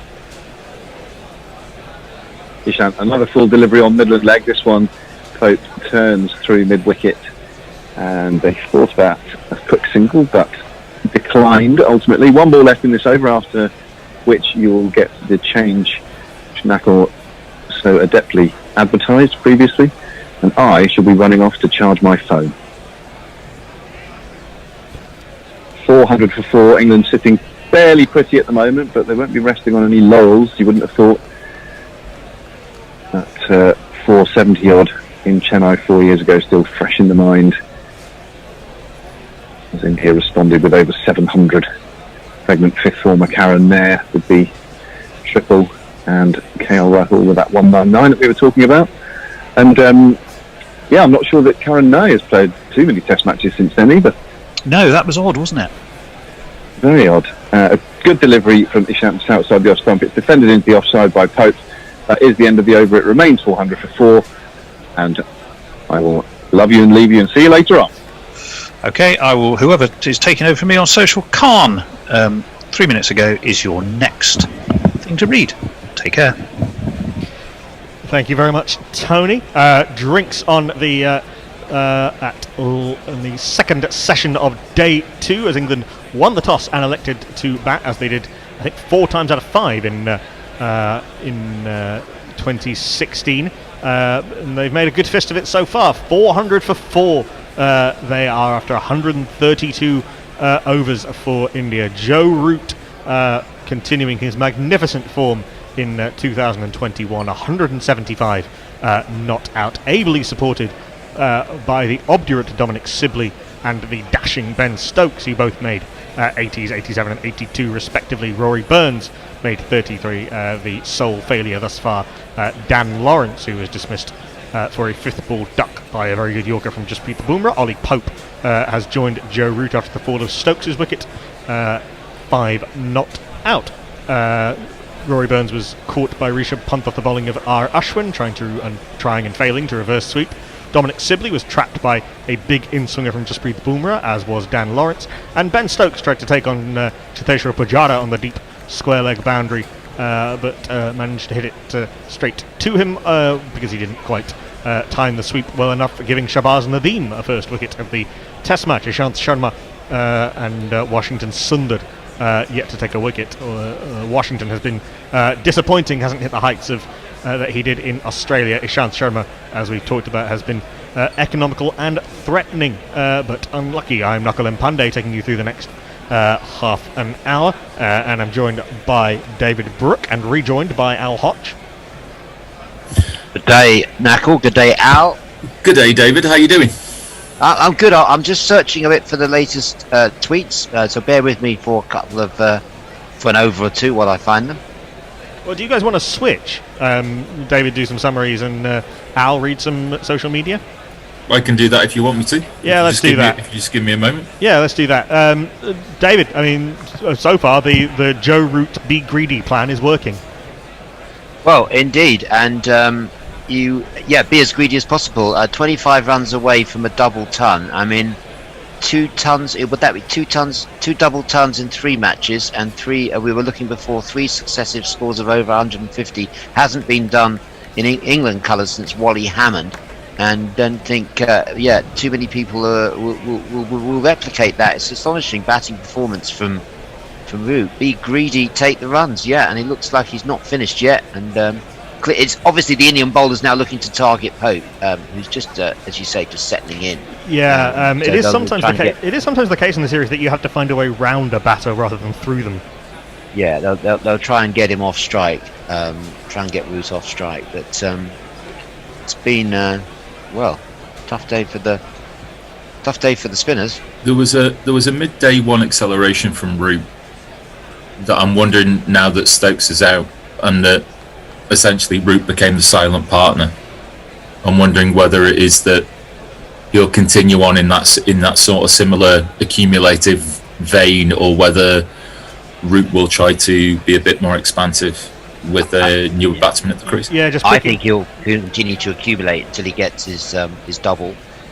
The thing about Joe Root is that he can score quite quickly without having to particularly go through the gears or particularly break a sweat. I mean, but I think the way that he's paced this innings has been superb. You know, he took his time for the first part of it. Saw some very good bowling. His first 50 came for 110 balls, but then from then on till the end of day 1, he scored almost a run a ball.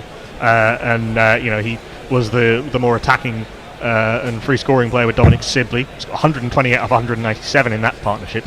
Then 40 of 103 as Stokes was scoring quickly at the other end. So he's paced it perfectly. We do have a change of bowling. I was wondering if this would come a few overs before it did, but fair enough, I guess, to keep Shahbaz Nadeem on after he took a couple of wickets. And he did bowl quite tidily as he got through that spell. But it is a change at the under pavilion end, back to the local man, India's premier spin bowler.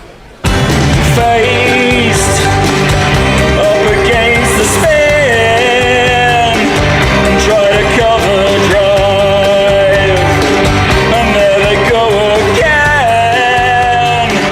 I'm out LB to Ashwin. LBW so far, just a caught behind off a mistime reverse sweep as he's in over the wicket to Joe Root, who goes right back on his stumps and sort of feigns as though this keeps low and blocks from the crease into the offside. There is no run. I don't think it did keep particularly low, and he does go very far back, Joe Root, and he's quite tall. There's Rahane at slip and Shubman Gill at the backward short leg, almost leg gully. Root comes down the track.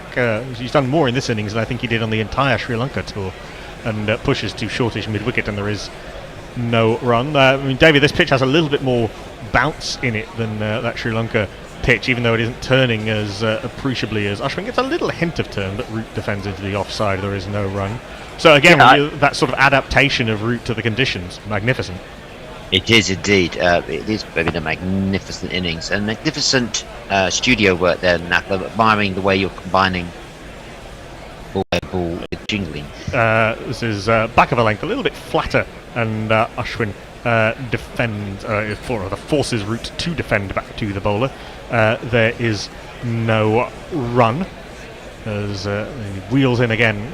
A little hint of very slow turn, but Root is able to go back and work into the onside. There is no run. It'd be very frustrating for a spinner that Root can go back to almost any delivery. Yeah. So it's footwork of a boxer. Yeah, he's very light on his feet, tallish man. He's down the track this time and works it nicely through the gap between mid-wicket and mid on. Shabazz Nadeem is out there on the deep mid-wicket boundary. The field's somewhat spread to Root at this stage of the innings, but that's what happens when you have earned yourself 176 runs. 1 run off the over. England 401 for 4. Okay, let's have a look at some tweets. John Palmer, hi from Frozen Warsaw. You're the most refreshing and knowledgeable. That's very nice of you to say so. Mayank, calling Gambia grumpy is an understatement. Aman, let's not talk about Gautam Gambia's grumpiness. It's an internal matter of India. That, by the way, is it's a farmer reference. A topical reference. Yeah. Mayank, he scored that 303, and then we've ever heard from him again. Carden Nair, he played a couple of tests on the Australia tour in 2017, and then he was one of the spare batters in the England tour of 2018, but never played and was quite vocally unhappy about it. No, it's probably best not to be vocally unhappy, to be honest. Oh, another change in the bowling. Yeah, the 2 local boys in tandem, the 2 Tamil Nadu boys, and this man's even more local. He grew up in the very district that the Chepauk Stadium is in, as did his father. Has not set the world alight in this test match, though. 15 overs, none for 65. The man essentially picked as a semi-replacement for Ravindra Jadeja's batting. His name for his granddad or something with like that. So it turns out that you are looking at Washington Sundar. Not quite granddad, named for his father's godfather, who supported his father through schooling and his early cricket career. His father, a decent cricketer who almost made a professional career. Back of a length, Washington, and Root forces off the back foot with an open face to the deep cover. The field quite well spread. Ollie Pope now back on stripes. Still just 2 men around the bat, and a slipping short leg. There's a backward point cover, a mid on a mid wicket, and a square leg who fields this up in where the ring would be in the offside, on the onside rather, and there is no run. A couple of men back on the leg side as well. Deep backward square and deep mid wicket. Down the track comes Ollie Pope, much more keen to do that than Joe Root, much more his method, and he doesn't quite get to the pitch but works it into the onside, and there is no run. Washington in, a very tall man, floats this up a little bit sort of out of the thumb and forefinger, trying to go for maximum side spin. A little bit too full, and Pope can work to mid wicket, and there is no run. I mean, David, definite, Washington's clearly taken inspiration from Ashwin in his approach and his bowling style. A reverse sweep that Pope almost yorks himself with and ends up having to sort of shovel it out to cover, and they come through for a single. Yeah, it's uncanny. It's almost doppelganger. His action is very Ashwin-like. I was going to ask you about India's spin resources, Nakul. Kuldip's been mentioned a lot, but obviously Jadeja's injured. But who else? Who's in the locker? One imagines the Indian spin resources are, rich, but there's not too many names being mentioned. No, I mean, it's not currently as rich in terms of serious contenders as the pace bowling stocks are, as we saw in Australia, full outside off stump and defended by Root into the offside. There is no run. Tidy over from Washington, just 2 runs off it. England 403 for 4. I mean, Akshar Patel, who pulled up injured in the warm-up yesterday, was in the squad originally, so he would be an option. Do you think part of that, Knuckle, is that these spinners are being thrown into T20 cricket, and they're concentrating on containment, and you've got an absence of really good spinners in first-class cricket in India? I think those two might be happening at the same time. I don't know if they're entirely related. I mean, it's certainly true that the challenges are different between T20 bowling and first-class bowling. And Jalaj Saxena, who's taken a lot of wickets in first-class cricket, was also mentioned, another left-arm there's any number of spinners in the IPL, Indian spinners. So where are they in this relation to first-class cricket? Well, again, they are different. They are different disciplines. I mean, Yuzvendra Chahal doesn't play much first-class cricket. Someone who is a regular in white ball cricket, and Krunal Pandya is not. I mean, Krunal Pandya is a sort of more of a sort of all-rounder type rather than a frontline spinner. Ashwin, very much a frontline spinner. Do you think they could have done a sort of... Hold that thought. 300 and many test wickets. The most left-handed dismissals of any bowler in test cricket. First ball is turned to leg off the front foot for no run. The second off the back foot to leg for no run. But do you think India could have done a sort of Adil Rashid type selection and gone for one of those white ball players with more experience? It's not the Indian way. You have to do your yards in first-class cricket and then A-team cricket. With some exceptions. I mean, Bumrah would be an exception to that, but Rohit to some extent as well. But they are. Well, Washington Sundar as well. Washington does play first-class cricket and plays regularly for Tamil Nadu. The next ball is flat and full and blocked back to the bowler. There is no run. This one turns, slow turn, and Pope can block into the onside. There is no run, but you can see there the difference between Root and Pope. Pope just turns that for no run. Root would be able to go back and work that for a single. Ashwin doesn't let go of the ball, just loses his run up a little bit. Do you think if Washington hadn't played IPL, Washington Sundar would be in this team? Maybe.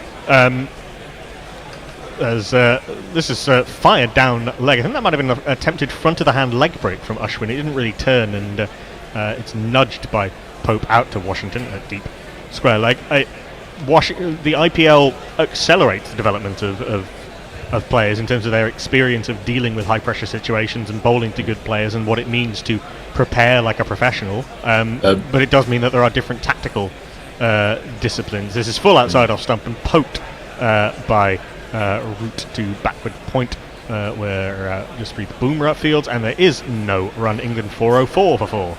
We did, Aninder and I did talk about this before lunch. Aninder's point of view was that his performances in Australia were very good, and also the decision to take 3 spinners made Sundar very difficult to be able to drop. I've just got some tweets to read. Angelic Scootus, Bangladesh lost 4 for 73 and 4 for 17 on either side of that big partnership. Odd innings indeed. And a compulsive...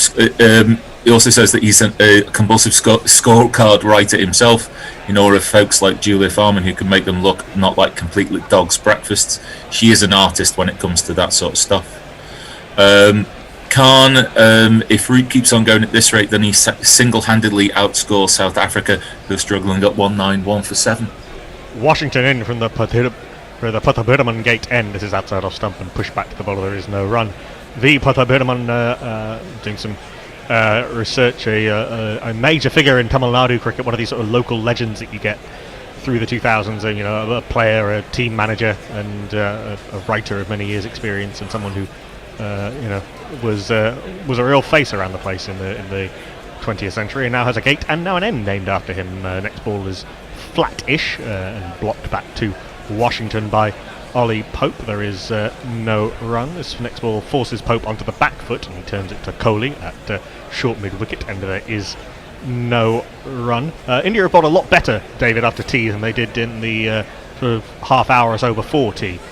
Much better. Yeah, this has been much more like it. Lunch, what am I talking about?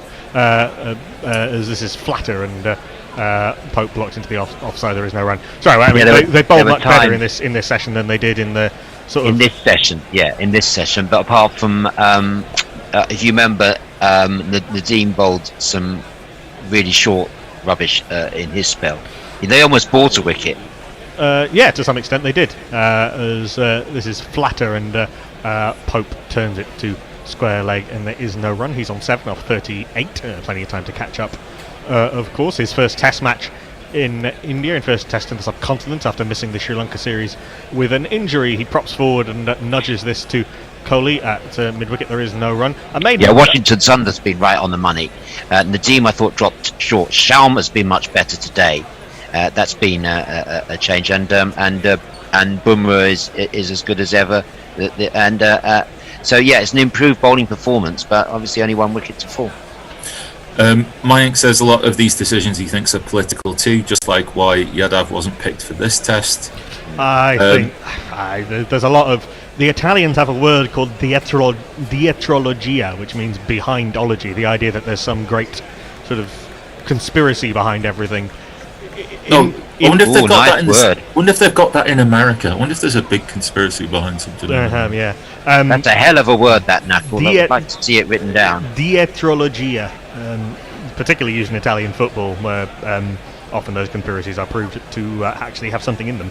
The next ball is flatter, and Root pushes it into the onside. There is no run. Italy famously can't win World Cups unless there's been a bribery scandal. Well, yeah, indeed. Ashwin, down the track, and Root nearly decapitates his young batting partner. Hit very hard, and Pope dived for cover, much as John Paul didn't, and unlike his illustrious papal predecessor, manages to avoid being hit by a speeding projectile. Down to the mid-on boundary it goes for 4. Lovely shot by Joe Root. And a no ball. Over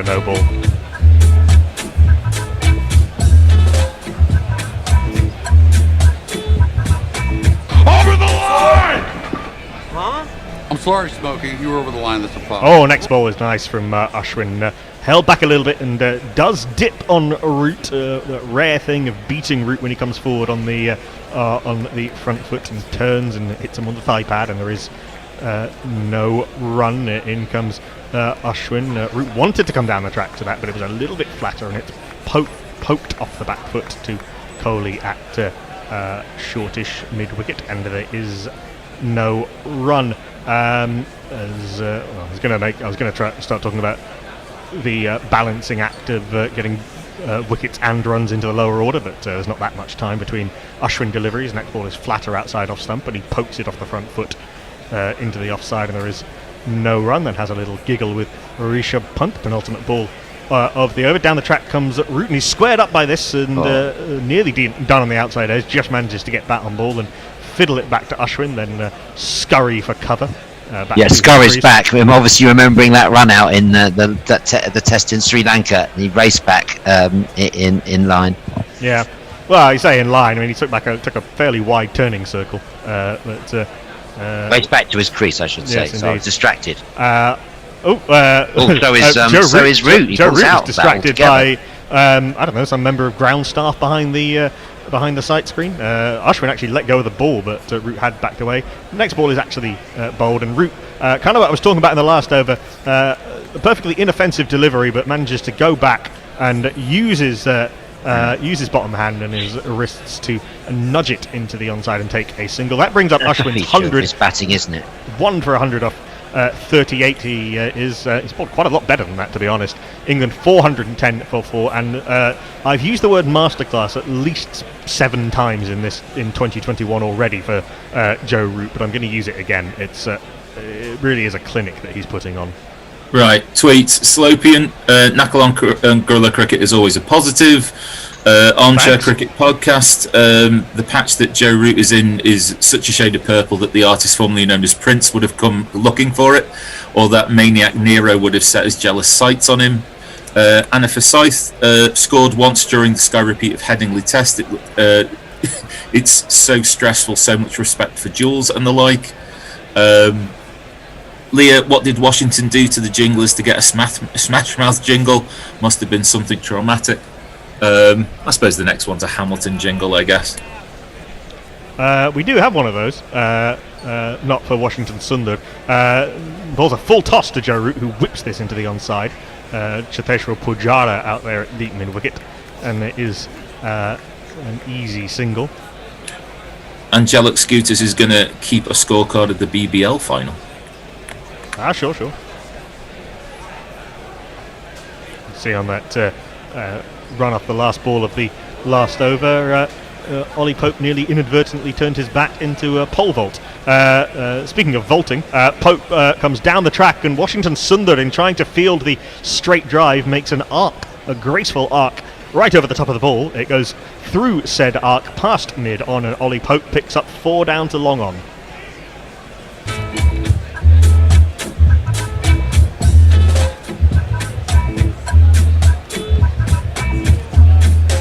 Gorgeous shot. Yeah, top shot. Nice footwork again down the wicket for Pope, and placed that beautifully. There was a fairly deepish mid-on. He had no chance of stopping that. Yeah, managed to get it straight of him. Not particularly well fielded off his own bowling. Next ball, Pope gets right forward and smothers any potential spin back to the bowler. There is no run. Just the two men around the back. Rahane quite fine at slip, and Shubman Gill at backward short leg. Nothing has gone the way of back pad so far in this innings. Flatter outside off stump and blocked back to the bowler. There is no run. You mentioned Knuckle, the Guerrilla Cricket, new improved Guerrilla Cricket website. For lot to like on there, lots of new things to read on there. Yeah, indeed, lots of good news articles that we've been turning out in the last couple of days. It's going to be a regular feature of Guerrilla in 2021 and hopefully beyond. Next ball from Washington is on off stump. Pope goes back, turns to leg, and there is no run. Last ball of the over from Washington. A minor victory to Washington Sundar there, as Pope came down the track but certainly didn't get to the pitch of the ball. Was done by a little bit of dip and has to hurriedly defend into the leg side. There is no run. Interesting over, 5 runs off it. England progressing along, not as quickly as they were before, but 415 for 4. I mean, there is David, there is a incentive, I think, for India to just try and slow things down for a little while. Absolutely, yeah. They won't want England getting away and really accelerating. With Stokes back in the hutch, it's going to slow things down, but decent progress. 152 runs England have added today, just over 3 runs and over. So yeah, they'll want to just keep edging that upwards. To that point, Armchair Cricket Podcast says England have come in with obviously definite plans. Ashwin stood out. The second and third spinners are attacked to take 4+ runs and over off each. It does not seem to have made such a difference that Nadeem has come in at the last minute. No, I think that's very much been the plan.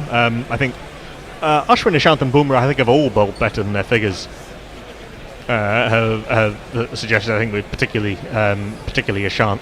Ashwin has already bowled 38 overs in this innings, and is I think Washington in particular has not been able to give Kohli as many overs as he would have wanted. Shabazz Nadeem's bowled 32 overs, so a fair amount of work, but only the 18 so far from Washington. Ashwin is round the wicket to Root. This one doesn't turn as much as Root was expecting. He went back and went outside leg stump to try and force it through the offside, but it just went straight on, and he has to adjust and push it in front of square, but he does so because he's extremely good. Question for you, Knuckle, just looking at Joss Buttler in the changing room there. Why is Joss Buttler going back after one test match? What is the reason for that? Workload management. What's the reason? Well, there's a huge amount of games to be played this year, and a huge amount of bubble time, particularly for the players who are playing all formats. And they wanted to give Buttler a proper break at home before he comes back for the white ball stuff. What's more important than this series? As Ashwin round the wicket, tosses this up, and a little bit of dip. Pope nearly sails himself down the river there as he tries to take a single, tries to take on Virat Kohli's arm, which is not a smart move. Kohli gets the throw away quickly and forces Pope to dive back into his crease. Yeah, come on, Al. You wouldn't do it during an Ashes series. Why are you doing it during an England-India series? These guys are paid to play. You're paid to be a professional. Ashwin in an Ashes series. Ashwin in flatter and Ashwin in flatter. No one's going to play a 5 test. Ashwin in flatter and turn to leg and at too short leg, and there is no run. He's in round the wicket, and this is turned through short leg. This time 2 square leg. There is. Al, he's not being rested for a match. He's being sent home. I'll let Knuckle talk, and then I'll tell you that you're wrong. He is. This has been explained. They want him back for the T20 series, obviously, which is preparation for the T20 World Cup. As Ollie Pope's innings is possibly over. There's a sweep which ends up at the hands of leg slip, who as Rahane I think had moved round there. India only have one review left. There's a lot of talk as to what this come off. Ashwin is gesturing that it was glove. Kohli is a little bit reluctant to use the review. It was not given out on field by Anil Chaudhary, and at the last possible second, Kohli, ever the one for a little bit of drama, has made the T signal. The original decision by umpire Anil Chaudhary was not out. It did look like it might have come off glove, but then it might also have been forearm. David? I'll wait for the review. I've got no idea. It would have been 10 seconds earlier if he'd have had 2 reviews. Yes, indeed. So it was round the wicket from Ashwin, lots of overspin. You see that seam pointing kind of towards leg slip. It's dipped, and I think that's hit forearm. I think that is hit forearm. It probably has missed top forearm. edge. Let's get on with the game. Why am I wrong? Because I think that in the days of playing cricket in a COVID bubble type environment, I think that you will see constant squad rotation. No rotation, I understand. It's just sending someone home after one test. Does it mean England are prioritising the T20 World Cup over this series? I think that's wrong. I think England are prioritising the physical and mental and emotional health of their cricketers over the idea that they are just robots who are going to play 12 months a year round. While we're talking about that, during an Ashes series, would you? While we're talking about this, and there is another point to mention. There is a possibility that might have. I wonder if did that graze the back of the bat on the way through to the forearm. Perhaps it's not terribly far away. It's certainly not hit glove. We're having another look at this. I think it has bounced over the top of the bat, and I think that might be India's. Are they reviewing it for LBW? Well, I suppose they have to have a look, don't you? Well, it's pitched in line. There you go. Umpire's call on impact and going way over the top of the stumps there. India weren't appealing for that. They were appealing for... Come on, let's get on with this debate. It's more interesting than that. Glove, and it's been given not out. India have no reviews left. I don't think that it would be necessarily a terrible idea for England to give the T20 World Cup priority. England are not expected to win this series. England are, however, favourites for the T20 World Cup. You wouldn't say that during an Ashes series. No, so why is this different? Because England, you wouldn't say we're not favourites to win the Ashes, therefore we'll play a weaker team. We've not played an Ashes series inside this COVID environment, and if we were playing the Ashes now, I think Joss Buttler would go home after one test. Well, I don't agree with that. I think you're wrong. Well, I think he might be rotated. I'm giving you the stated logic behind him going. By the way, that was the end of the over. England 416 for 4. Yeah, you're wrong, Al. You just said categorically, Al, you're going to tell me why I'm wrong. And you haven't told me why I'm wrong. I'm comparing this series to the Ashes. You're making your point about the COVID bubble. Fine. I'm making a point comparing this series to the Ashes. Why is this series less important than the Ashes? David, tell me, Al. Why is it less important than the Ashes? David, answer the question that I'm asking you. Stop saying my name, David, and let me talk then, will you, for just a moment? Just a moment, please. Go on then. Have we played an Ashes series inside the COVID bubble? No, we haven't. You're talking about a previous reality with regards to cricket and with regards to squad updates. You wouldn't send the guy back from Australia after one Test match in an Ashes series. Well, we might be able to find out this winter. Incidentally, I think England have a much better chance of winning that Ashes series than they do this series. But anyway, that's the end of our little commentary triumvirate. 16 for 4 it is. Quite right, Knuckle, as this one's beautifully tickled round the corner by Root off Sundar. And it'll be 4 more. The number of the day. Try and raise some tweets. Who could ask for more?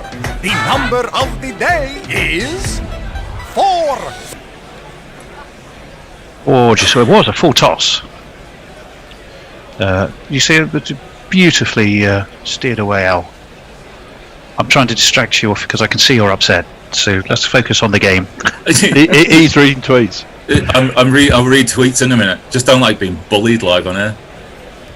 Well, let's discuss that separately. This is pushed away into the offside. Off Sundar again by Root. 189 he moves on to. Joe Root watches. This is an exciting time again. Doesn't seem hardly any time at all since he was entering the 90s earlier on. We shall see. This one is again down the track. Comes Pope this time. Just whips this away to mid-on. They take another single.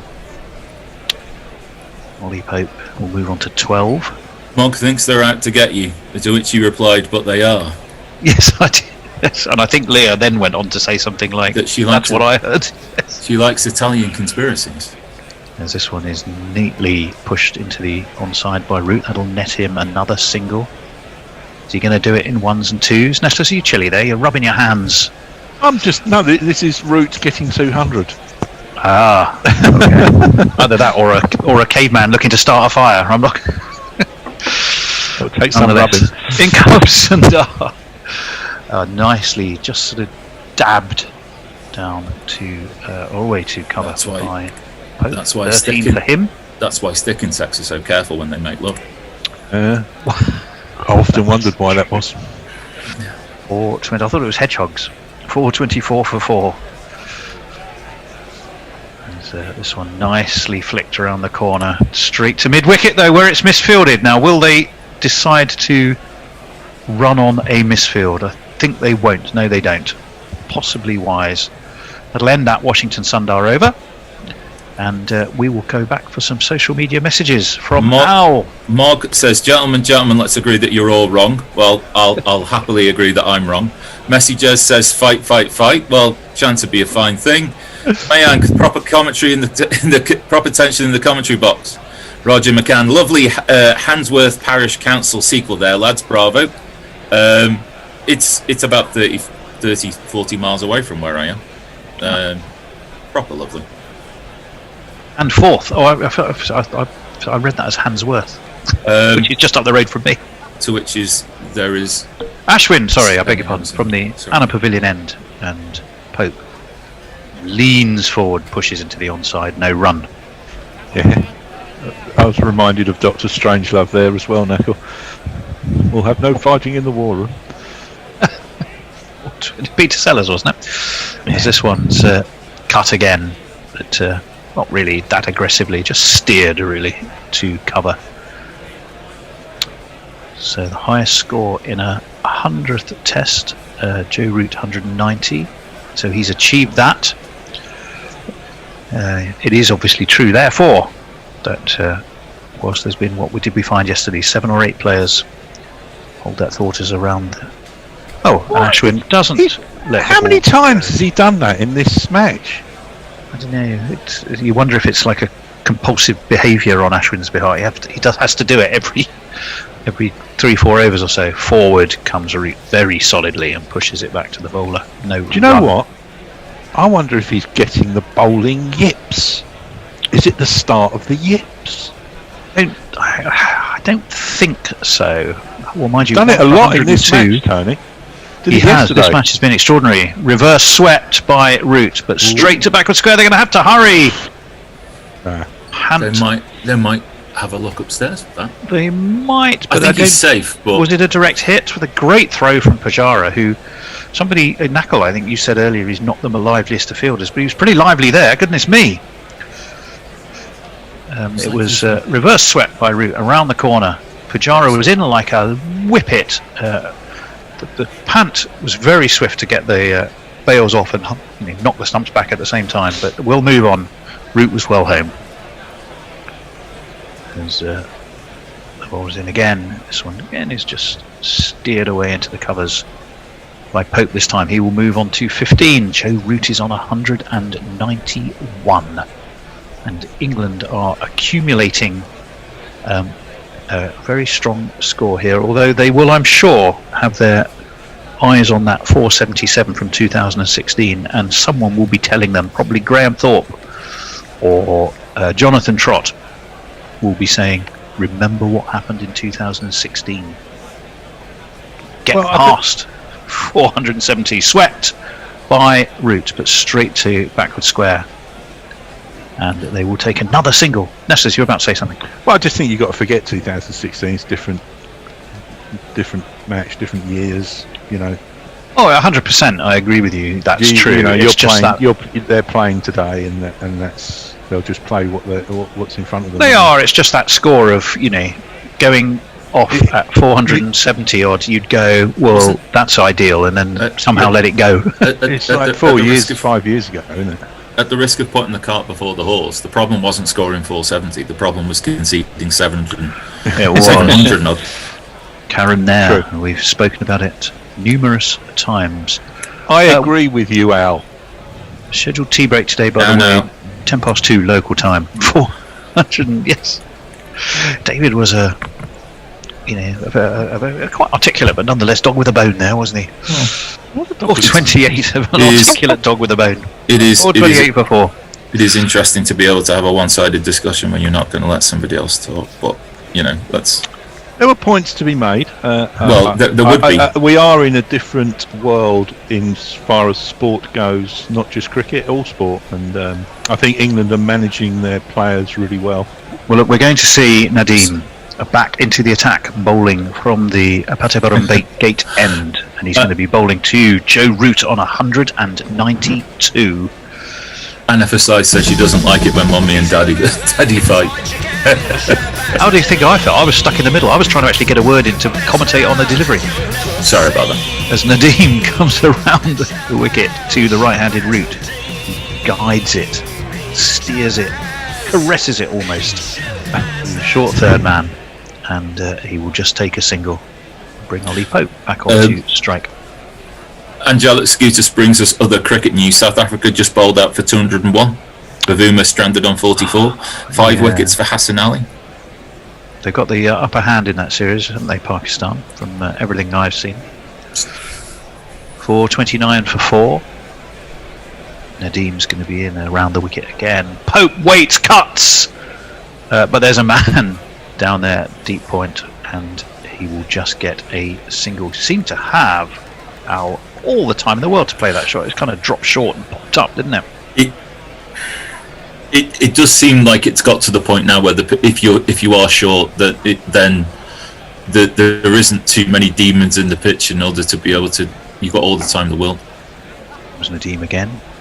Root steps back, clips to mid wicket, takes a single, and then does a rather acrobatic, energetic limbo backward lean. He has to make sure he isn't struck by the fielder's throw. He's been in the way of a fair bit of stuff, hasn't he? You know, you looked at him and you've like, you nearly got absolutely wiped out by Root. Nadeem's going to be into Pope. Pope is forward, very much playing the supporting role at the moment as Ollie Pope. Although that's not to say he's not looked to be aggressive when he can be, but he's certainly conscious that his role is to keep in for as long as he can. There might come a point at which England, as this one's cut away to backward point, no run, when England look at this and say, okay, it's time to just go for the runs quickly now. But I've got a feeling they'll want 500 and something before they even begin to think that way.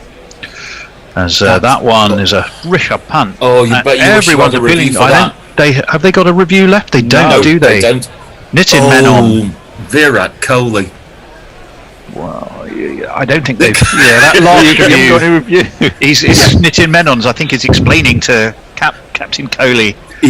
He did give the umpire the look of like, can I borrow one from the second innings? Well, we'll have a look. I mean, Nitin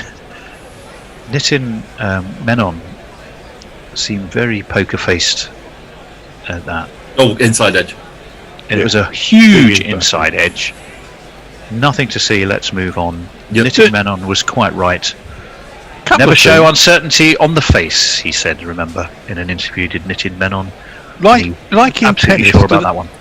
Do they tell the team how many reviews they've got left when they've used one on the pitch? I think so. I think they must have. Yeah. Ravi just one other thing. Yep. On the pitch, there's been a lot of discussion about it. Is it me or is it my visuals?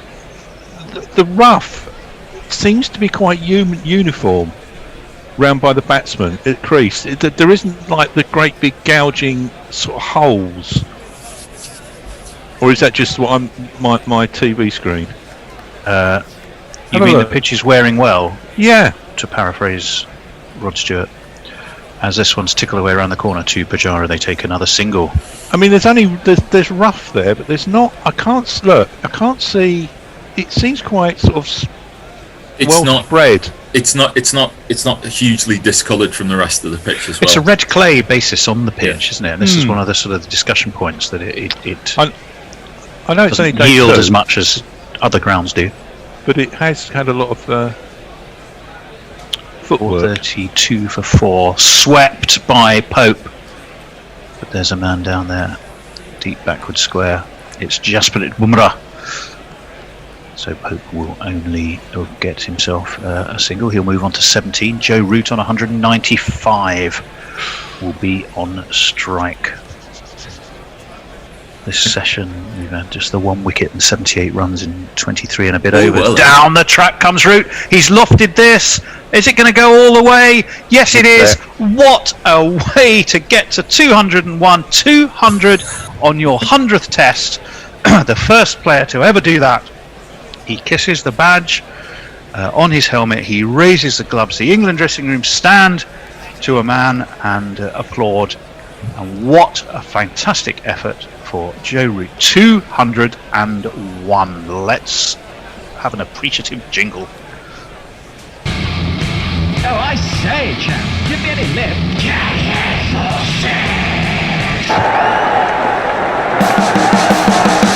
20, 40, 60, 80, 100. Do you sometimes ever in life just wait as things get back to normal and Root just steers this to mid-on and actually will get a single? I guess everybody in life at some point has little runs of whether it's their career or personal life or anything where just everything clicks into place and goes right. No, I've never had that. Speak for yourself. I've never had that. It does. I mean, you equally have terrible runs where you go, oh my lord, like nothing's going right. There's in comes Ashwin, and again it's just pushed into the onside by Pope this time, and there's no run.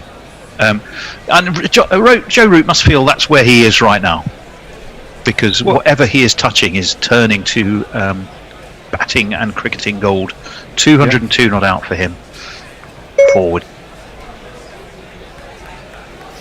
Short mid wicket, no run.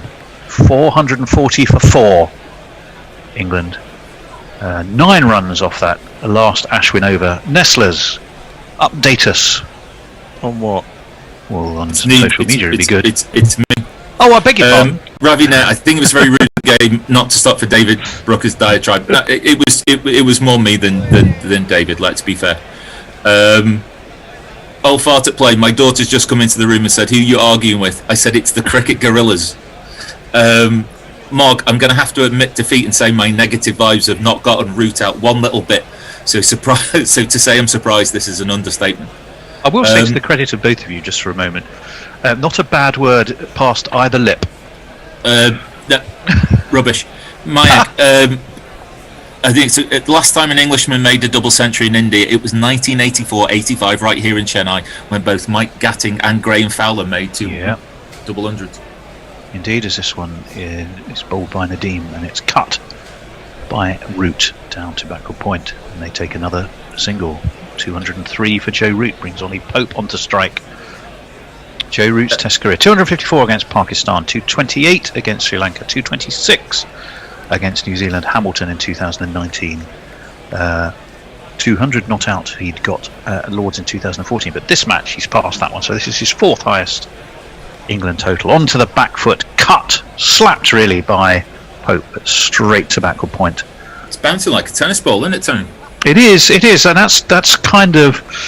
I got a question then for Nestlers, who I thought was doing tweets and wasn't. I'll just hold the thought as Nadeem is in again.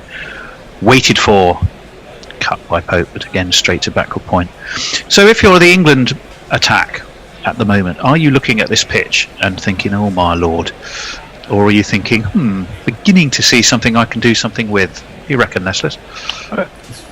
As this one's rather, it gets through his overs, does Nadeem. Rather under-edged on a sweep by Pope.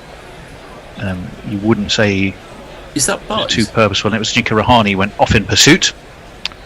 Well, read my previous comment, as Knuckle rightly pointed out, it is only day 2, but I just think at the moment it just looks, around the crease.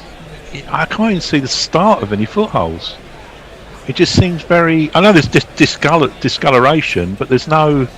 Look, there's nothing there, is there?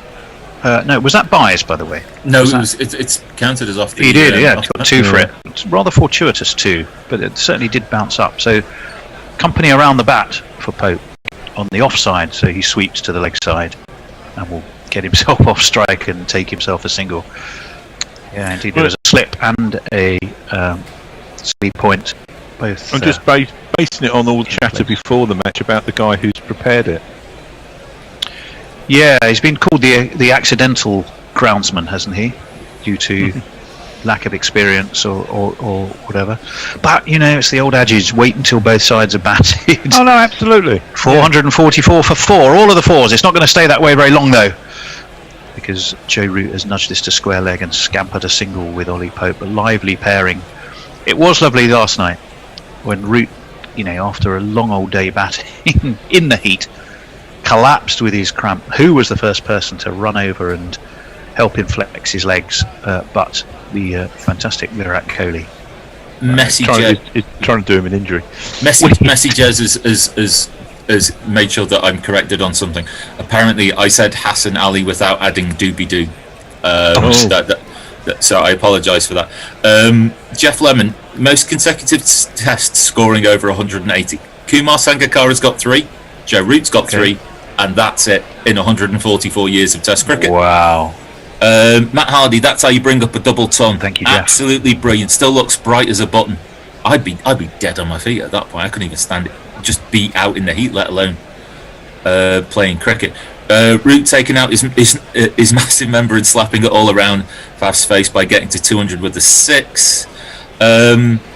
Josie Oak, there may all be an element of giving folks a go in terms of being a wicket keeper. There are players stuck in bubbles not playing, and that's not good for them. We've got a lovely picture of Dan Dye, but Ollie Pope scoring, driving 4. I'm nearly up to date. Well, we're going to see. Oh, dear me. I'm not sure if you'd call this desperation stakes, Nestlers. You never know, it might just work, but it's going to be Rohit Sharma. Is he the Mark War of this? 264.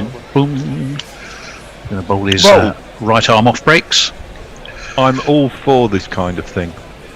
Well, probably if he averages well over 100 and has taken 2 Test wickets, I think England might be as well. He's going to be bowling from that Anna Pavilion end, and he's replacing give it a go. The Ashwin. Plenty of flight. Forward comes Root, guides him away to mid-on and takes a single. I'm overly threatening, I must say.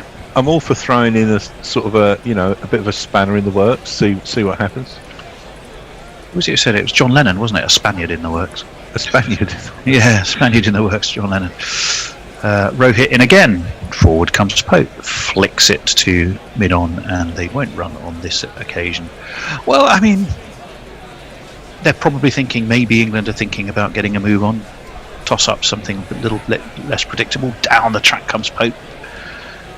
Drives it straight to extra cover. Ashwin feels there's no run. 447 for 4.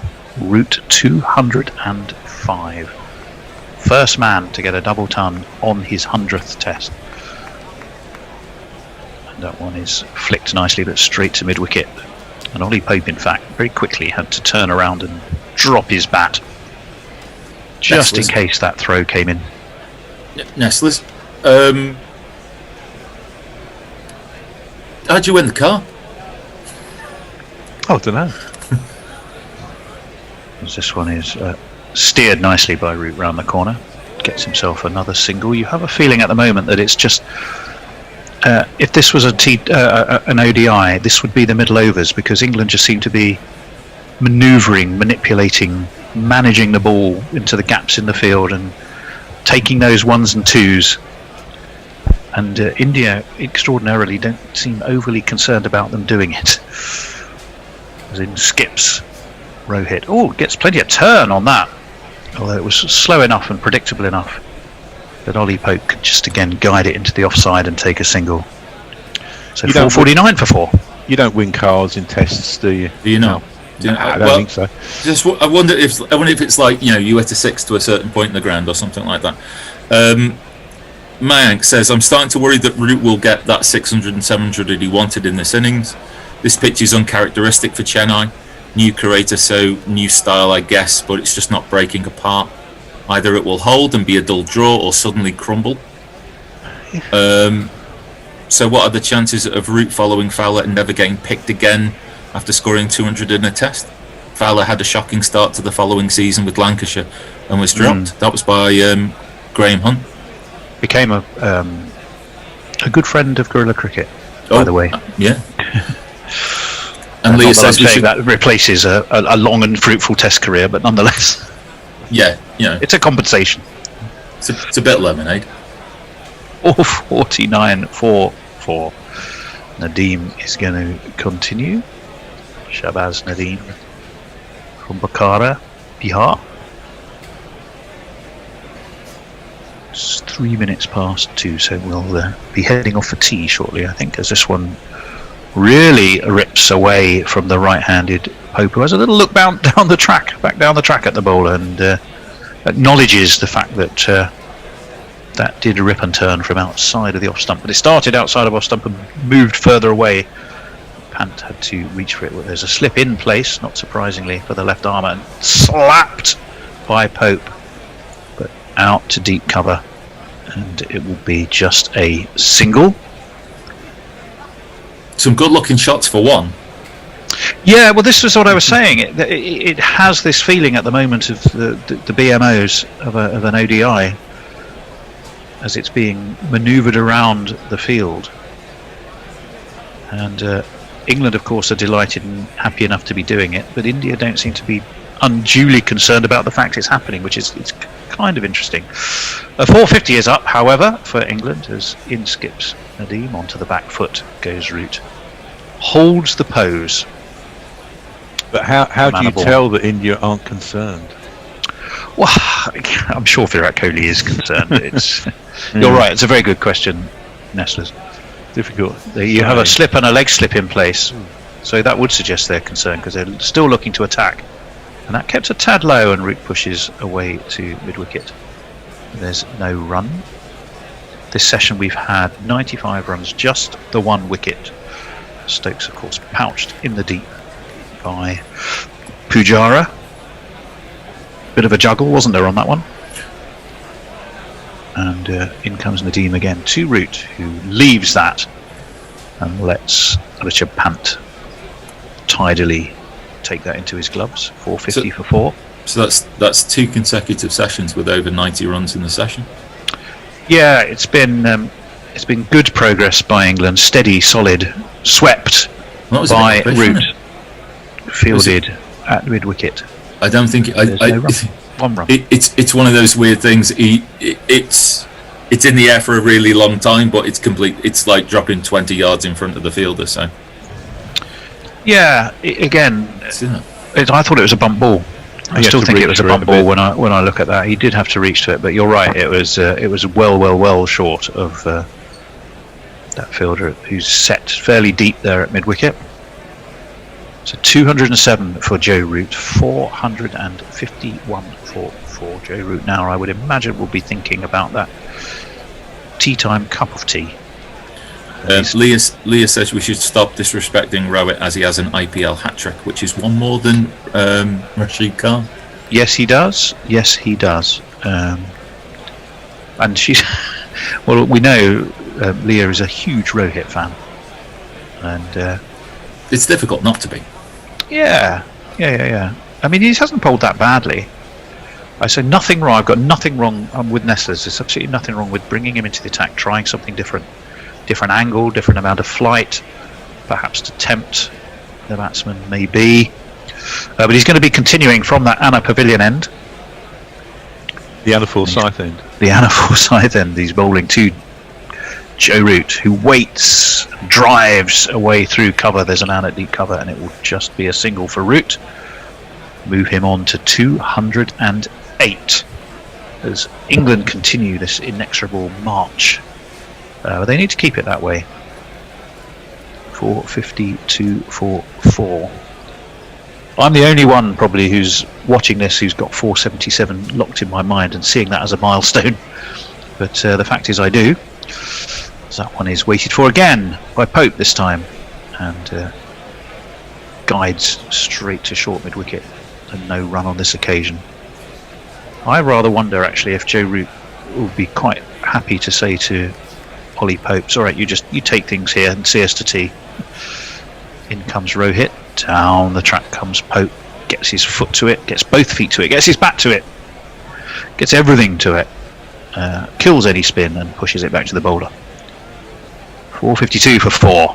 3 balls left of this Rohit over. Pope again gets right behind it, moving 3 paces outside of his off stump to do so. And there is no run.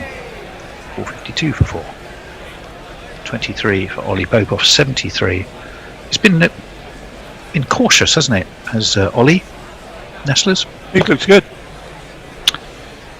No need to hurry at all. No. This one breaks back into the right-handed Pope, who waits, cuts. Down to cover it goes. We'll add another one to the England total and bring Joe Root back on 2 strike to face the last ball of this over. Do we think it might also be the last ball over before tea? I think this might be it. Oh, I think this might be it. And I think the way Joe Root is having a wander around, adjusting his visor, going on a bit of a walkabout, scratching his mark, having a chat with Rishabh Pant, probably discussing what they're going to have for tea. Everything about it suggests. Joe Root, actually, I want tea. Yes, it is Root, and it's an extraordinary ball, tossed up, full toss. Root guides it down to long on. Big smile on his face, walks a single. It is the end of the over, am I right? It's the end of the over. It should be tea time, we think. It is. Yeah, it is. So Joe Root quite happy. He will face when he comes back out again. Virat Kohli has a smile on his face, and England in this session now are, as they go into tea, 454 for 4. Let's just walk you through the scorecard thus far. Ollie Pope, of course, the other not out batsman. This is my there we go. Everything seems to have frozen on me. But the man out this morning, of course, was Ben Stokes. He was caught in the deep by Pujara for 82. But Ollie Pope has seen things through very well with the man who has 209, double 100 in his 100th test, Captain Joe Root. He is applauded off. And we will set off to see you after. What do we have lined up for tea time entertainment, Knuckle? Hello, Knuckle. Do you want to tell us? Oh, it's more of me and Chevy from the incredible Surrey Ace program. Very enjoyable conversation. Lovely chat. Incredibly strong and worthy cause. And I hope you enjoy listening to Chevy explaining more about it. We will see you after tea. See you then.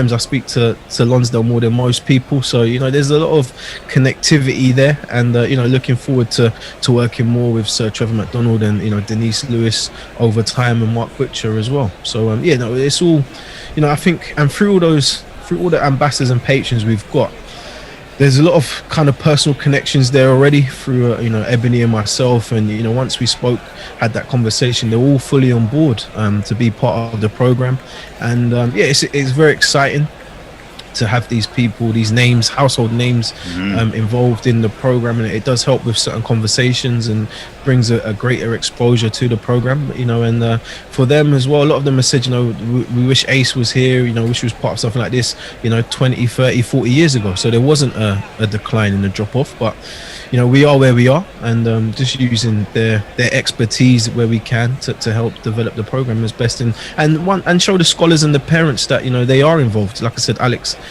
is coming on to our Zoom tonight, and that'll be an exciting experience to hear for the young people and their parents to hear from him, sharing his journey in the game and what he's done and what he's doing now, and how his vision to help the Ace program moving forwards.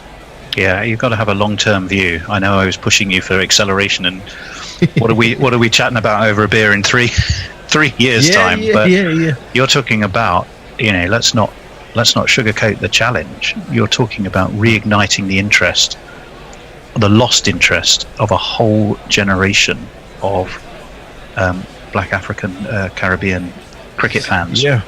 Not from a near standing start. It's just dwindled so awfully, and that's the scale of the challenge. So 3 years was ambitious on my part, but you have to have a long term view. It sounds like you have. Yeah, no, for us, we're funded by Sport England for 3 years as a minimum, but for us, we see this as a much bigger program, and we're not looking to go anywhere anytime soon. We want this to be around. For me, as well, I want to take the charity as far as I can, and within how many years, I could pass this down onto maybe one of the ace scholars that came through as a player and now work their way up within cricket to become my kind of level as well. So that would be a fantastic journey where you could have players coming through our program that went on to play professional cricket, but then went on to work professionally in cricket development as well. So that's the dream. You have young Nico Reifer there at Surrey, don't you? Did he come through the programme, or has he just been an active supporter? I saw him speaking passionately about it. Was he a direct result of the programme? No, I can't take credit for Nico. Okay. as much as I would like to, I can't take credit for Nico. Nico, he's from Barbados. He came over here a few years ago, went to Whitgift School. He's been part of the Surrey program, so he was part of the Surrey program, and naturally, being a young black man himself, he heard about the program, wanted to kind of be involved and was interested. So, he's been a supporter of ours, and he's looking to start his coaching journey as well. And we're looking to support him through that as well, working with Surrey and the PCA, looking to support his coaching development through our program as well. So he's a young talented guy. Was on a rookie contract last year. Suffered a bit of